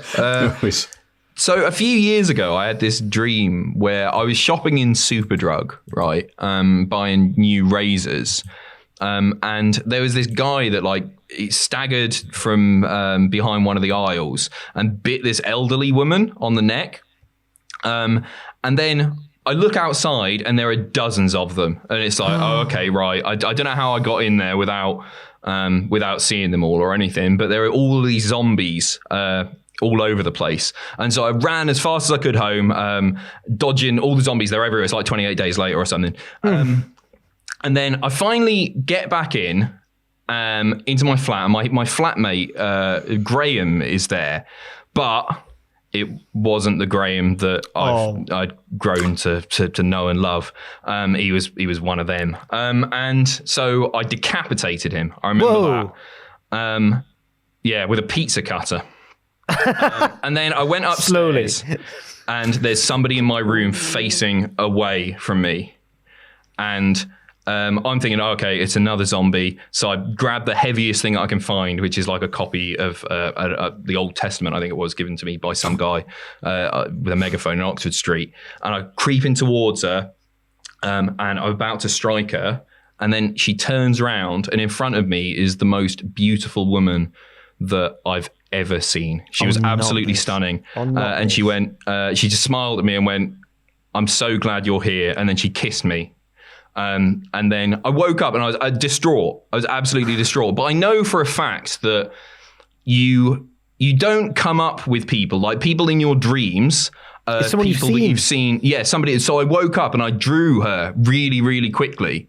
And so I'm looking for this woman at the moment. So if anyone knows, I think of starting a website and maybe going on Lorraine Kelly or something. That's what she looked like. She was a bit younger than she is there. I'm just kidding. My favourite tank is the M4 Sherman. No, that was fantastic. That was so good. Thank you. I don't think we should explain what happened to the audio listeners, because they need to go on YouTube and see it. Oh my word! Wow. Wound you up like a kipper, didn't Oh I? mate, if you'd done that in North, you'd have had bottles thrown at you. Oh, God. Wow. Awesome. Oh, that was very good. How long did it take you to knock that up? You spent a bit of time on that. No, it's 5 minutes. That. Yeah. Hey, he's done it. Fight the real power. God, that was... Oh, what a reveal. You're up, Jack. Favourite tank? At first, I thought it was Princess Diana. I was like, whoa, what's going on here? So I had a dream recently which featured Ollie Sandler. So I thought I'd give him a shout out. Ringside. Sorry, I know he is. Yeah, why is that funny? Just wasn't expecting it. He's one of Britain's best ringside photographers. He's very talented. So check out Ollie Ringside on the social media, and Ringside Perspective as well, I think. But that dream wasn't the most exciting. So even though it was recent, I might go for a different one, because I also have a similar sort of zombie werewolf style story that Adam does, where people are getting infected and turning into stuff. I once had a dream that I'd had a nightmare, but I was still dreaming. So I woke up thinking I was awake, but I was still in the dream. I was only a little kid. So I went to my, when you're a little kid and you go to your parents, you're like, I've had a bad dream. You tell them that you've had a bad dream because you're upset. Went into my mum's room, and she turns to me and turns into a werewolf. Oh, he's right. I'll keep going. I'm listening. Thank you. She looks at me and her eyes go yellow, and she turns into a werewolf. And I'm like, well, this is a bad situation. Then my little brother turns and he goes, well, he's a werewolf now too. But it still looks like them, just with fur. Then I noticed that I go out of the house, everyone's turning into werewolves. I need to escape. It's similar to the situation at Adams, where I'm fearful and I'm running around. But then my dad's also a werewolf, but he's not... even though in the logic of the dream, he is also one of the werewolves.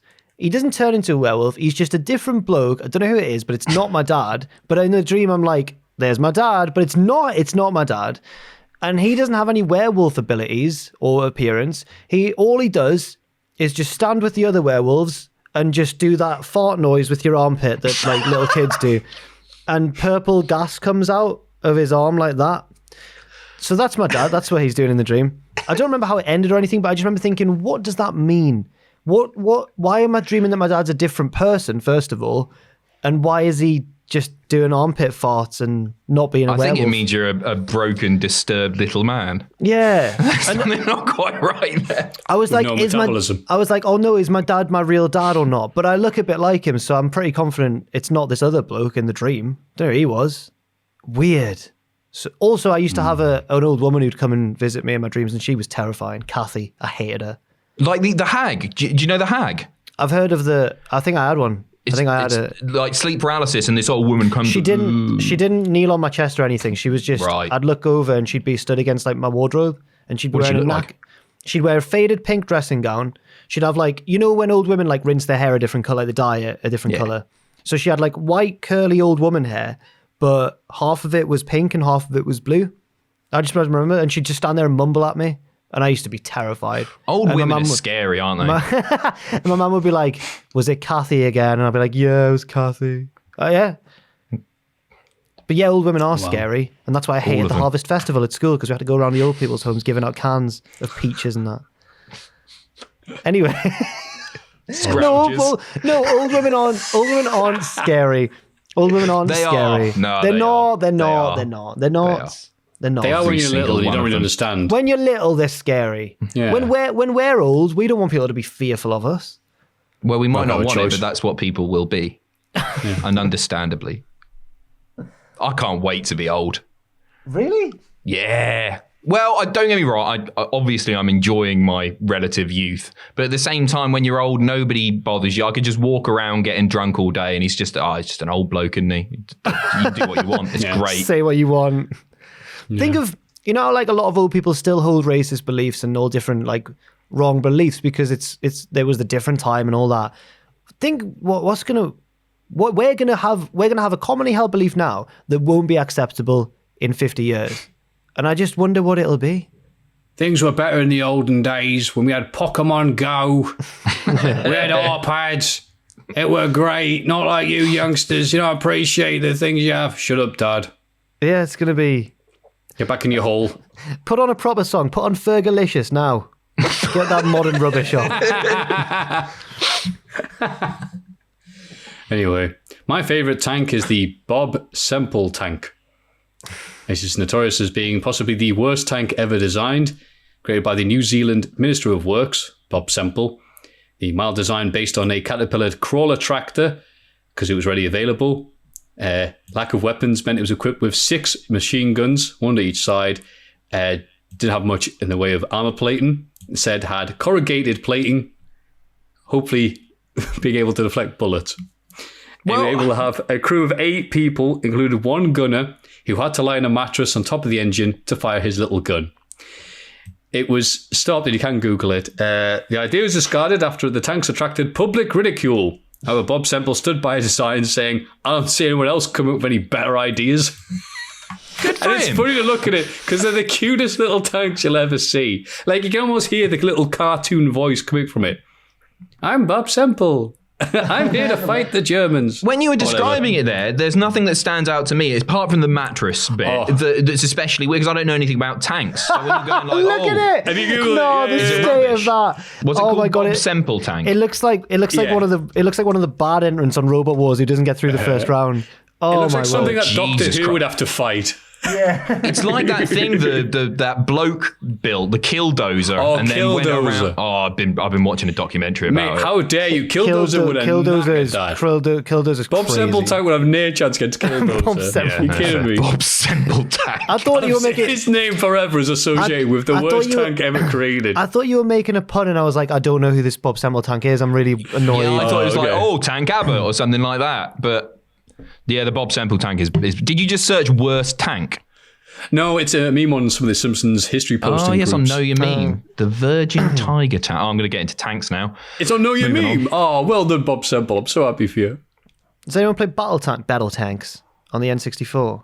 Okay, never mind. No. Thank you anyway for talking about old Nintendo games. Yeah, I was going to say, I know, I was Steve, why haven't you played that?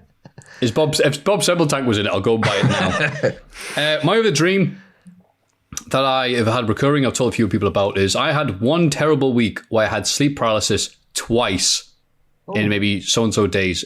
Twice in 1 week is heavy going, let me tell you. Sleep paralysis is not fun if you've not experienced it. Don't worry, your pretty little head, won't go into it. Just be happy that you haven't. One time I had sleep paralysis, and the issue with sleep paralysis is, of course, that your brain is really trying to tell you the thing that you're experiencing right now is real. And it can be someone's very hard to tell that, the difference between that and not real. So one time I imagined that my housemate came in and basically went through all my stuff while I was in bed. And it was so real to me that I had to ask him, did you just come in my room and start going through my stuff when I was there? Like there in my bed watching you? And he went, no. what are you talking about? I just had to confirm, because I partly knew it was sleep paralysis, but I just had to ask. It sounds like, did stuff start going missing? Or No. It was nothing. It was all in my head. It was, but it feels so real. Second time I had sleep paralysis that same week.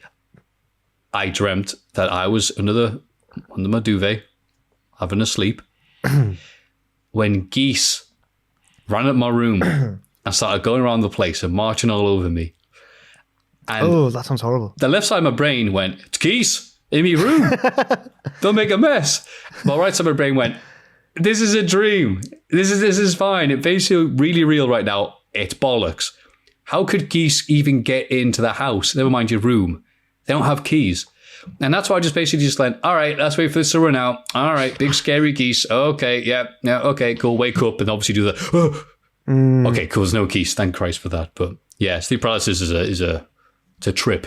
I thought your second one was going to be, I had a dream that my flatmate came in and started copying my bank details down, and then he just left it. I thought it was going to be like he's actually scamming me. Yeah, the second one was he came and returned all the stuff he took the first time. Yeah. Are geese scary? I think they're funny. No, geese are horrible.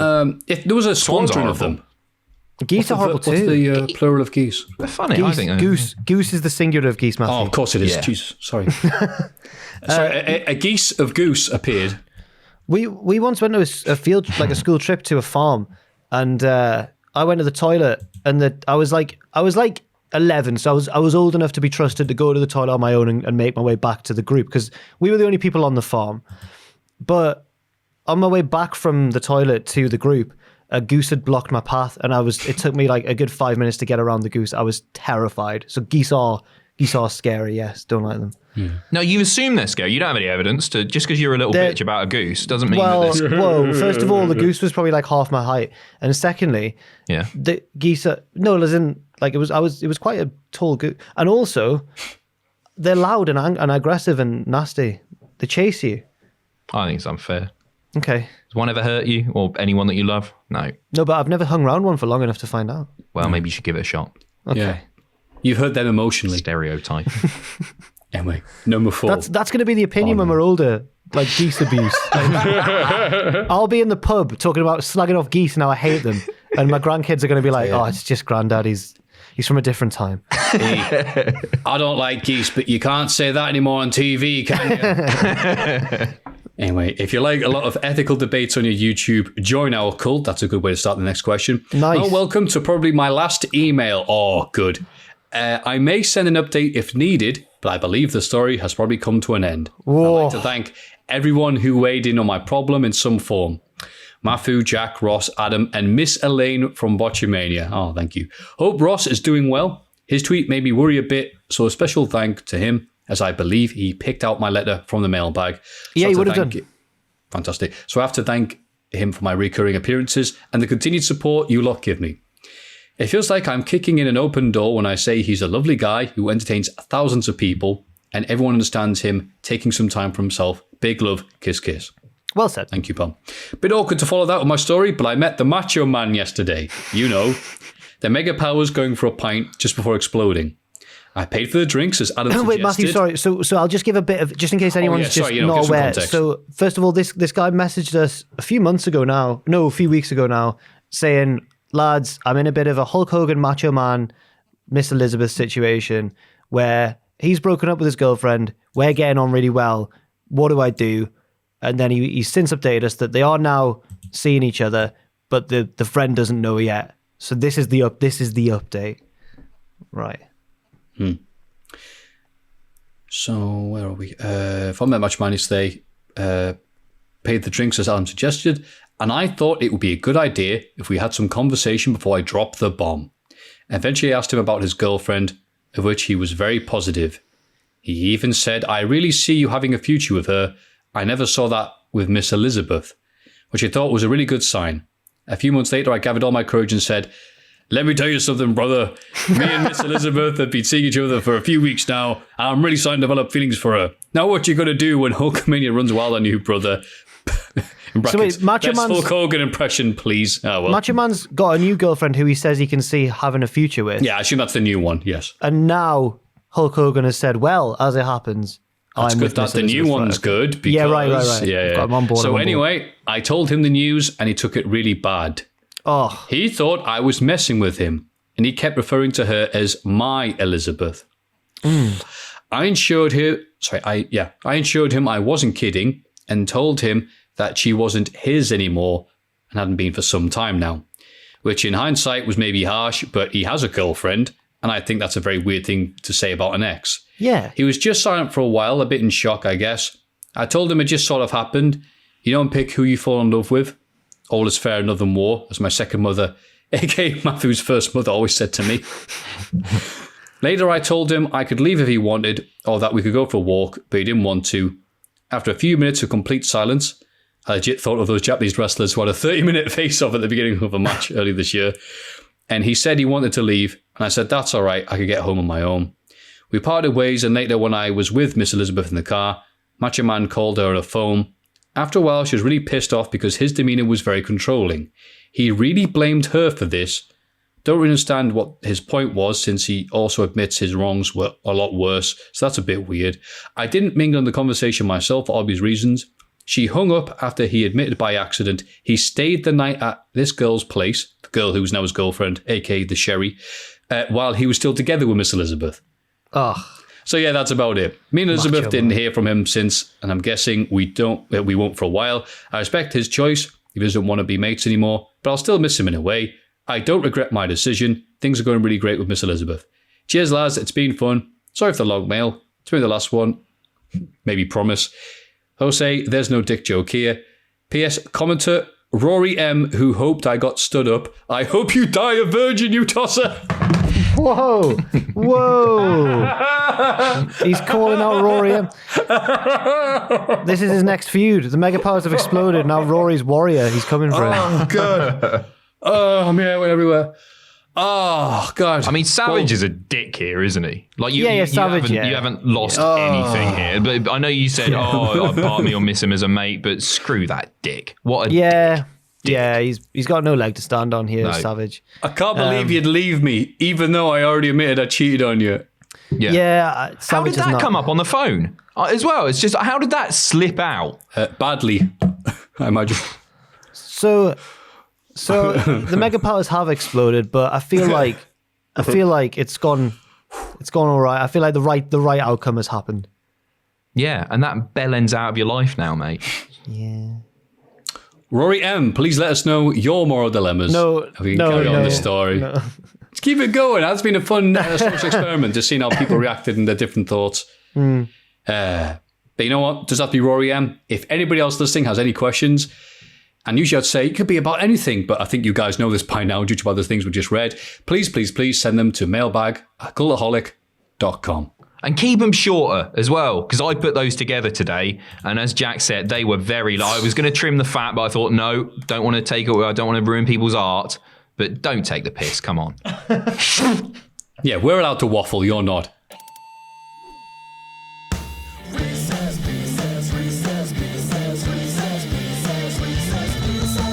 Now it's time for Reese's Pieces. Hey, Cultaholic Diddlers and Jack. This is my first idea for Reese's Pieces, and I think it is worthy of being on the podcast. First thought, moment, or person that comes to mind when you hear each of these wrestling terms. Ooh, I like this. You guys do so much for me and others, putting out content every day. Much love from the only state that actually exists in America, Ohio. Yes, I've been there. So, I like this idea. It's a different twist. I'm going to say something. We'll go Jack, Pacitti, me. You have to say the first thing that comes to it. All right, so, fingers on the buzzers. Money in the Bank cash in. Edge. Rollins. Edge, the first time. Babyface. John Cena came to mind. Hogan. First. Bret the Hitman Hart. 5-star match. It wasn't even a 5-star match. It was, wasn't it? Cena and Punk was a 5-star match. Yeah, that was the one. Yeah, but that was the same for me. But I think it's probably because Jack just talked about it. Yeah, I think that was why. Yeah. Okay. Bulldog Bret. Ah, Underrated. Cesaro. Regal. Crash Holly. Overrated. Nice. Overrated, did you say? Sting, unfortunately. I always get flack for saying Sting's overrated. Really? Yeah, I think. Why do you think Sting's overrated? We once had a conversation about who was the worst best wrestler or something, or like the most overrated wrestler ever, and I said Sting. In fairness, I think it was Chris from What Culture who pointed out I wasn't there in the 90s watching Sting rappel down and save lads from the NWO. I haven't got the emotional connection to Sting that a lot of people do who are a little bit older than me. So yeah, that's a fair point. In fairness, yeah. I'm about to take the heat off you, well and truly here, Jack, because I'm saying Flair. No, David, get out. No, I just Ric never Flair's got him. I appreciate him now. Wrestlers of all time. Wait, Ric Flair. Ric Flair, the Nature Boy. I know. I just never got it. To me, like I guess I thought with Regal, and I can appreciate him more now. But he was just an old bloke. Didn't get it. Doing the same thing every match, the Flair flop, and do all that. Just didn't. I'm a fan now, but I'm not. I'm so annoyed. Yeah, Look at this. All right. Sting's better than Flair. What? Are you joking? He's not. I know he's not. Bloody hell. I know. Sorry. Well, Miss May take it. Overrated. Kenny Omega. Ooh. Nobody can have a go at Maffew? Yeah, I was going to say something. Nobody? No. I think Clearly that, all the same opinion. I think that Omega's really, really good. Is it more his character than his wrestling? No, you know what it is? He's very good. He can do the style of wrestling now that everyone likes, the flashbang wallop, bing bang boom, big bump bump. But the way some people talk about him, like he's a Renaissance artist.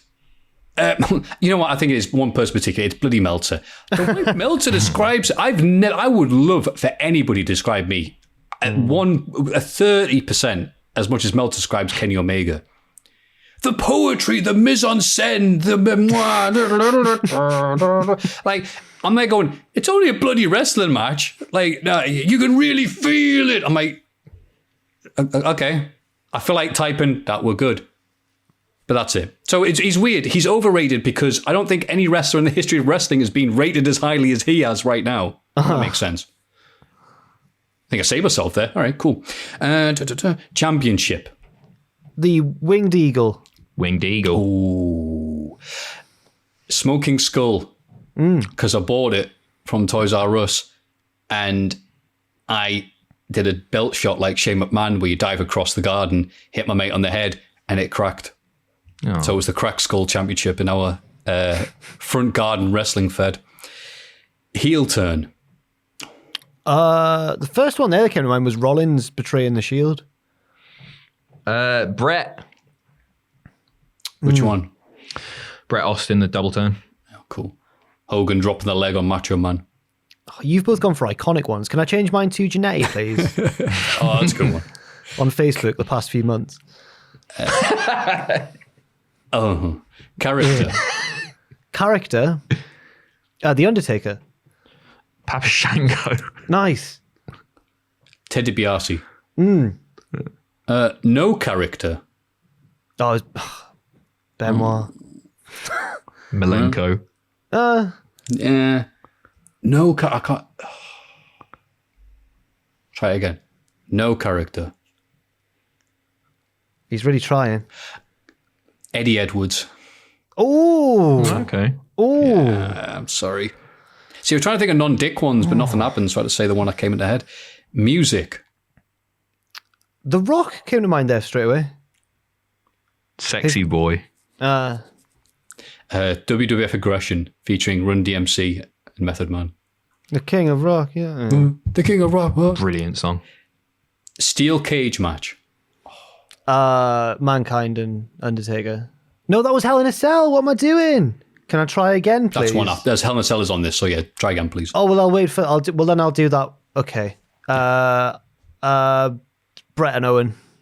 Yeah, me too. Brett and Owen. The Shamrock Mankind Rock one from Breakdown, I think, In Your House. That came to mind first. One of the He's first ones been a I watched hipster. and went, cage matches, yeah! Fair. Yeah. Because some of them were crap. Hell in a Cell. Mankind and Undertaker. Yeah, it's Mankind and Undertaker. Mankind Undertaker. Ladder match.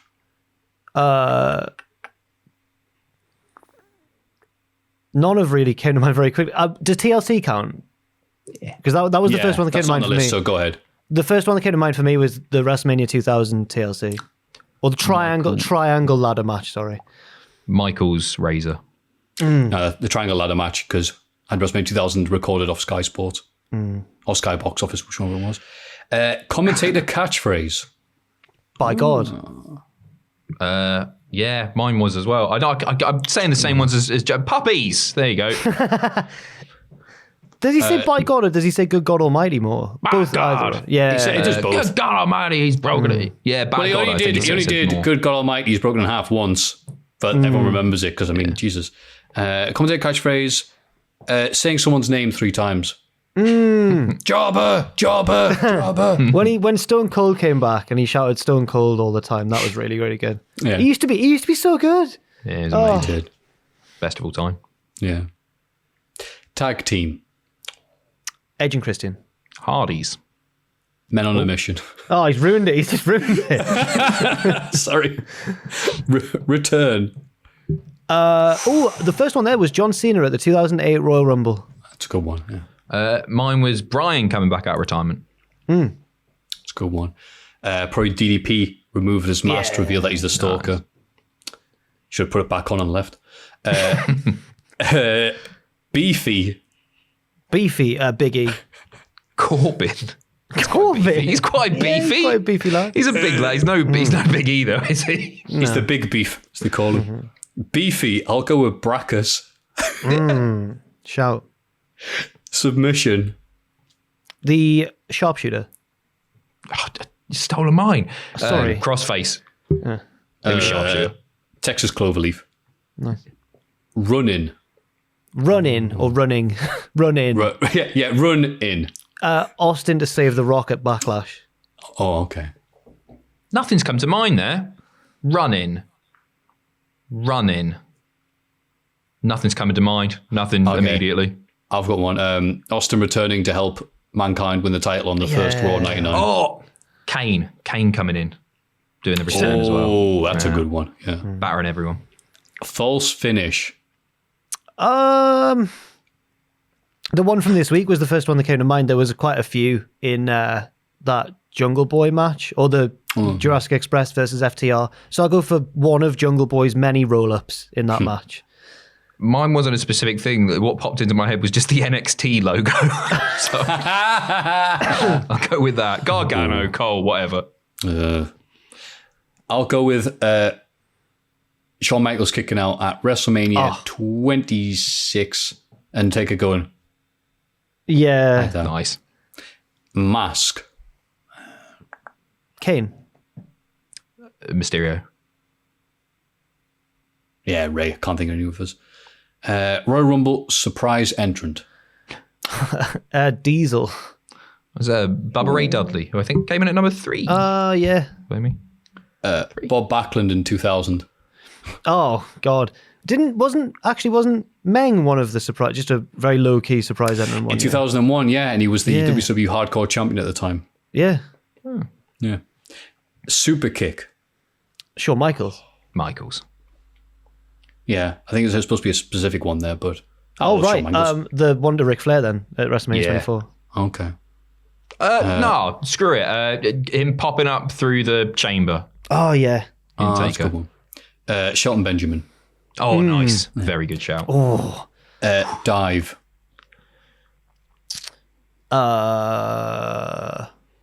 Whoa. Oh, my boy, Steve Blackman dropping the leg on Shane McMahon from like the top of the Titantron or the side of the Titantron. Yeah. Because everyone remembers Shane's fall, but no one remembers that Steve also jumped off. Well, he was a wrestler, wasn't he? Mine was a Taker, almost killing himself at Mania. Well, who was the cameraman? Yeah. Sim Snooker? Yeah. Dive. Pentagon, or whatever they call him nowadays, doing the Canadian Destroyer onto the big pile of men on that crazy 8-man tag in AEW recently. God, it's good. Botch. Hey. Shockmaster. Maffew. Oh, yeah. Yeah. I would have said me as well. Yeah, Shockmaster's the first thing I think of every time. I mean, it's the greatest. He's the Bob Semple tank of botches. WrestleMania moment. WrestleMania moment. It's a good one. I'll go for probably. Adam's already said it for an earlier round, but Seth Rollins cashing in at the end of 31. Flair with the being old yeller getting super kicked. And Adam going, about time, bloody hell. Yeah. 20 years too late. Probably Jack Swagger winning Money in the Bank because Wow. I was the only one who, like, in our big party who guessed that he would win. Like, Nice. yeah, That's a bit, and he took ages to pull it off as well. he did. He knew His it was face in that is fantastic. He knew it was the closest he'd come to glory. Bless him. Anyway, he's doing all right now. Who cares? That was from Chris Cypher, Ohio. And I like that the way this is formatted. It almost looked like that was what our first thought was going to be when we said your name. Chris. And if you have any of Reese's Pieces, please don't hesitate to send them to mailbag@cultaholic.com. It's Cultaholics.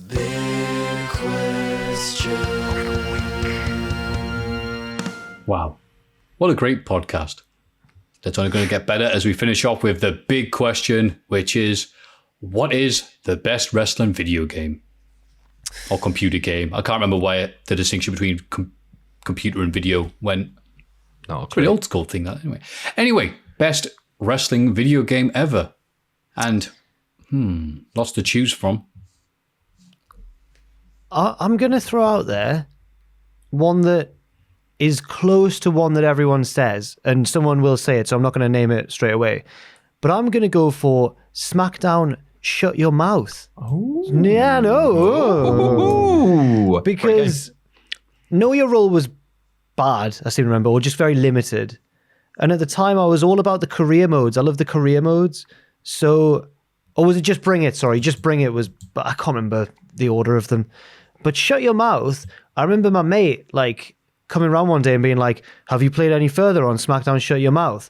You can join Vince and be a bad guy. The career mode went quite like, or at the time when I was a kid, it felt like it was an endless, really crazy imaginative thing where you could choose to be in essentially the authority and wrestle people and get them sacked. And I was like, oh my God. So we played a bit of career mode together and we did reach that point. And we were RVD and me and my mate just taking turns. And I remember being like, we shouldn't join Vince. RVD wouldn't do that. But my mate, it was his controller, so we had to join the authority because it was his decision. So we had authority Rob Van Dam beating people down. And that's very fond memory from that game. So I'm going to start with SmackDown Shut Your Mouth. Interesting choice, that. No, because it's not one that people say. Oddly enough. Is it badly remembered? No, I don't think so. I think it was decent. Mine is SmackDown 2.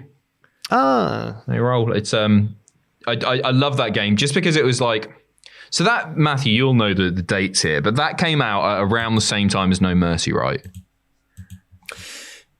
Yes. Yeah, No Mercy was Christmas 2000. And WrestleMania 2000 was Christmas 99. And there were 2 WF SmackDown games in 2000. Yeah, I remember you telling me this. Crazy, That's nuts, isn't it? So mine, for that reason, because it was like SmackDown, great game. SmackDown 2, it felt faster. The career mode was a little bit better, but it wasn't good. It certainly wasn't as good as any of the later games. Like in fact, it was very, very repetitive. But as a kid who hadn't done any of that before at all, it was amazing. And you had the backstage segments where like Perry Saturn and Ivory would stand there, or just go, Oh, yeah. move around a little bit, and you'd have the dialogue at the bottom. But it was brilliant, and what I loved about it the most is that it was so unbelievably interactive, in that you would run up the ramp, and then the little arrows would appear. You could run backstage, and then you could go all over the shop. So you could go to the concession stand, you could go to the offices, you could go. I think there was a boiler room on there. If you Irish whip somebody through the wall, is that right, Maffew? And it would open up a thing. You could Irish whip people into cars. You could go and grab a drink out of the vending machine and wallop somebody with it. It was just, there was so much to do.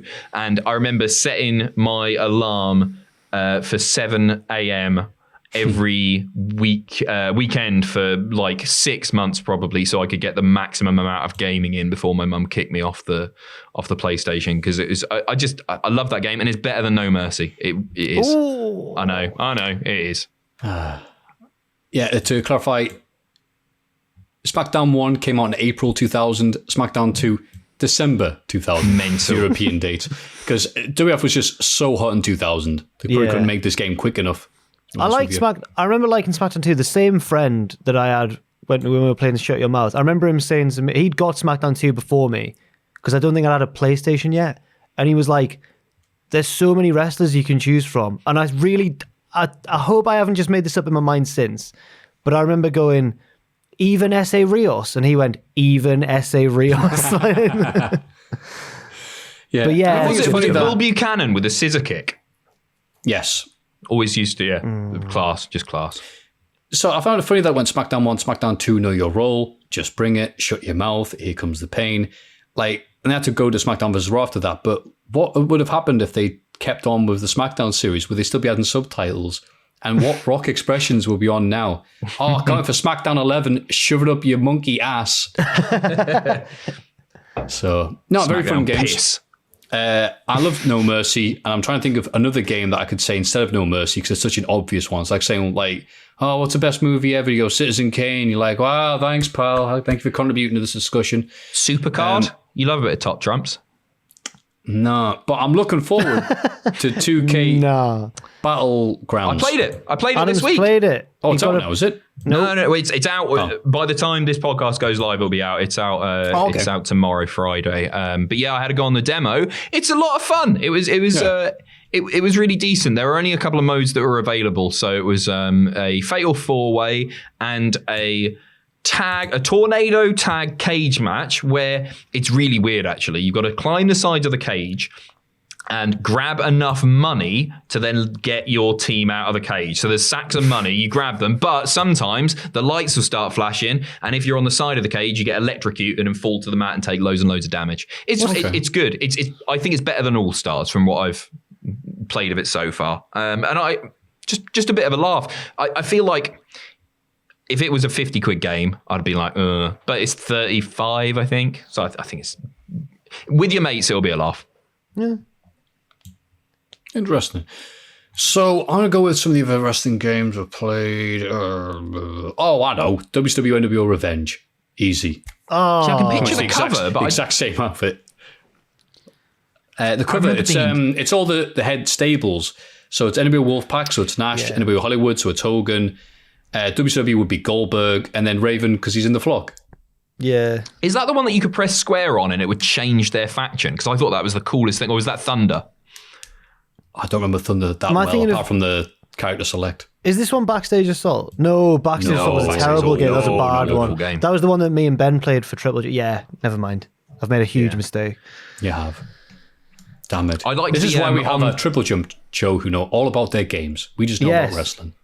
I really liked the character select screen on a few of the WCW games where you would press. I think that was pressing square, and you would get the little video like a 240p quality of DDP in front of a green screen, and it's just cool, really cool. I remember when Sam, you should pick me, the diamond cutter. Don't go to the toilet. The plane is landing now.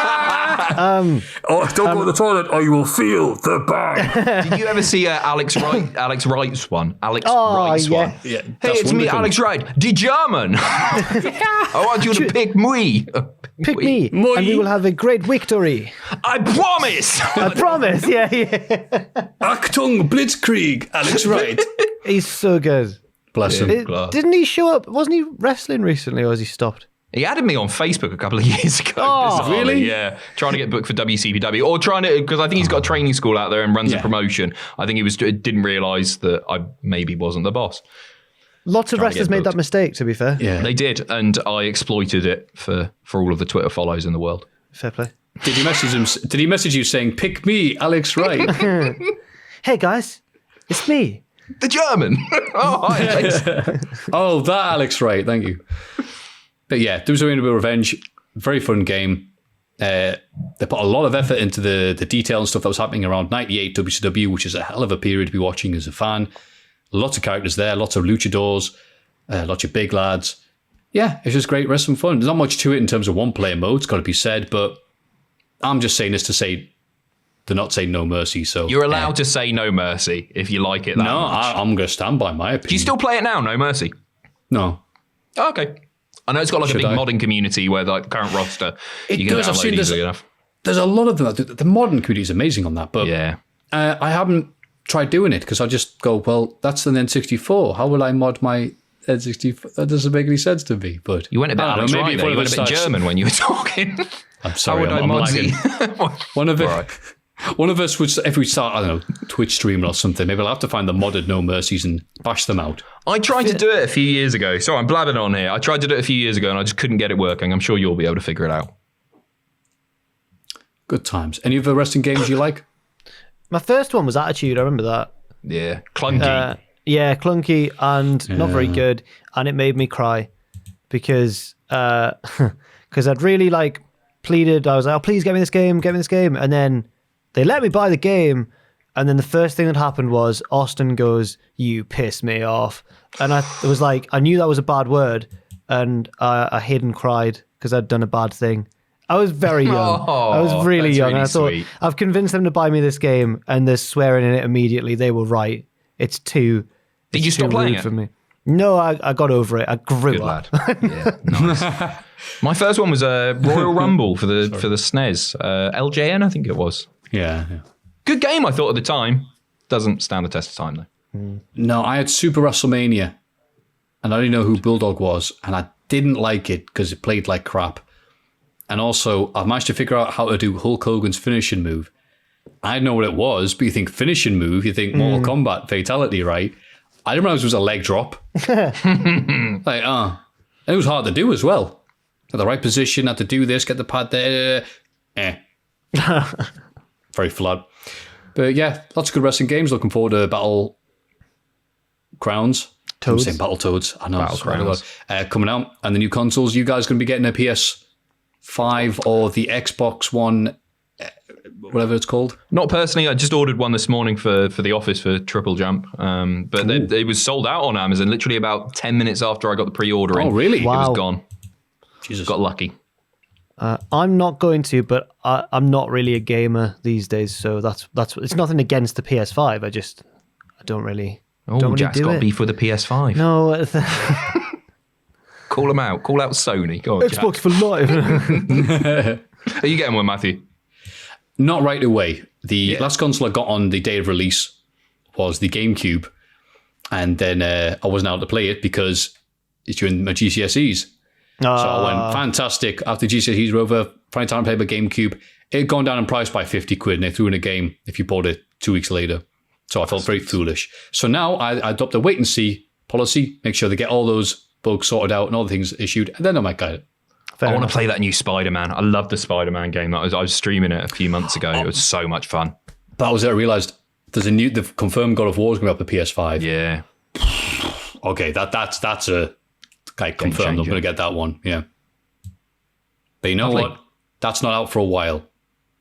What has been going on for a while has been this podcast. So, Pacitti, is there anything that you'd like to plug or let people know watching this that they can watch on the YouTube channels this week? I've got a fun video coming up on, I think it's going to be Sunday this week, which I did another Wish unboxing, gave Sam the company card. He spent $500 dues on a load of crap. I filmed it yesterday. And yeah, so that'll be up this weekend. And hopefully people like it. Watch it to the end. Watch it to the end. Watch it right to the end. Yep. Not going to say any more than that. Nothing. I don't think I've got anything extra coming out. Just obviously Wrestlers of the Week, which I always plug and I realise it'll already be out by the time the podcast goes out. Me and Owen are still doing our Twitch streams on Wednesdays from 6 p.m. And that's all I can think of. Re-saving Sunderland, right? Yeah, it's gone badly. Start of season 2's not gone well. Maffew. Nothing much, but me and Tom obviously have our lovely SmackDown Cultaholic Podcast. That's why I felt I need to say Cultaholic, but there you go.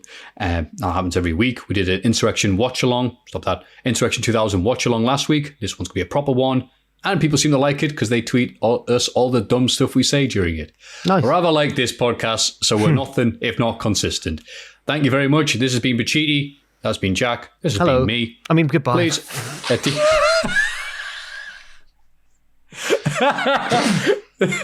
in. This is come definitely on. the end of the podcast. Blah, blah, blah. Join us. Wagga, wagga, wagga, wagga, wagga, wagga, wagga, wagga.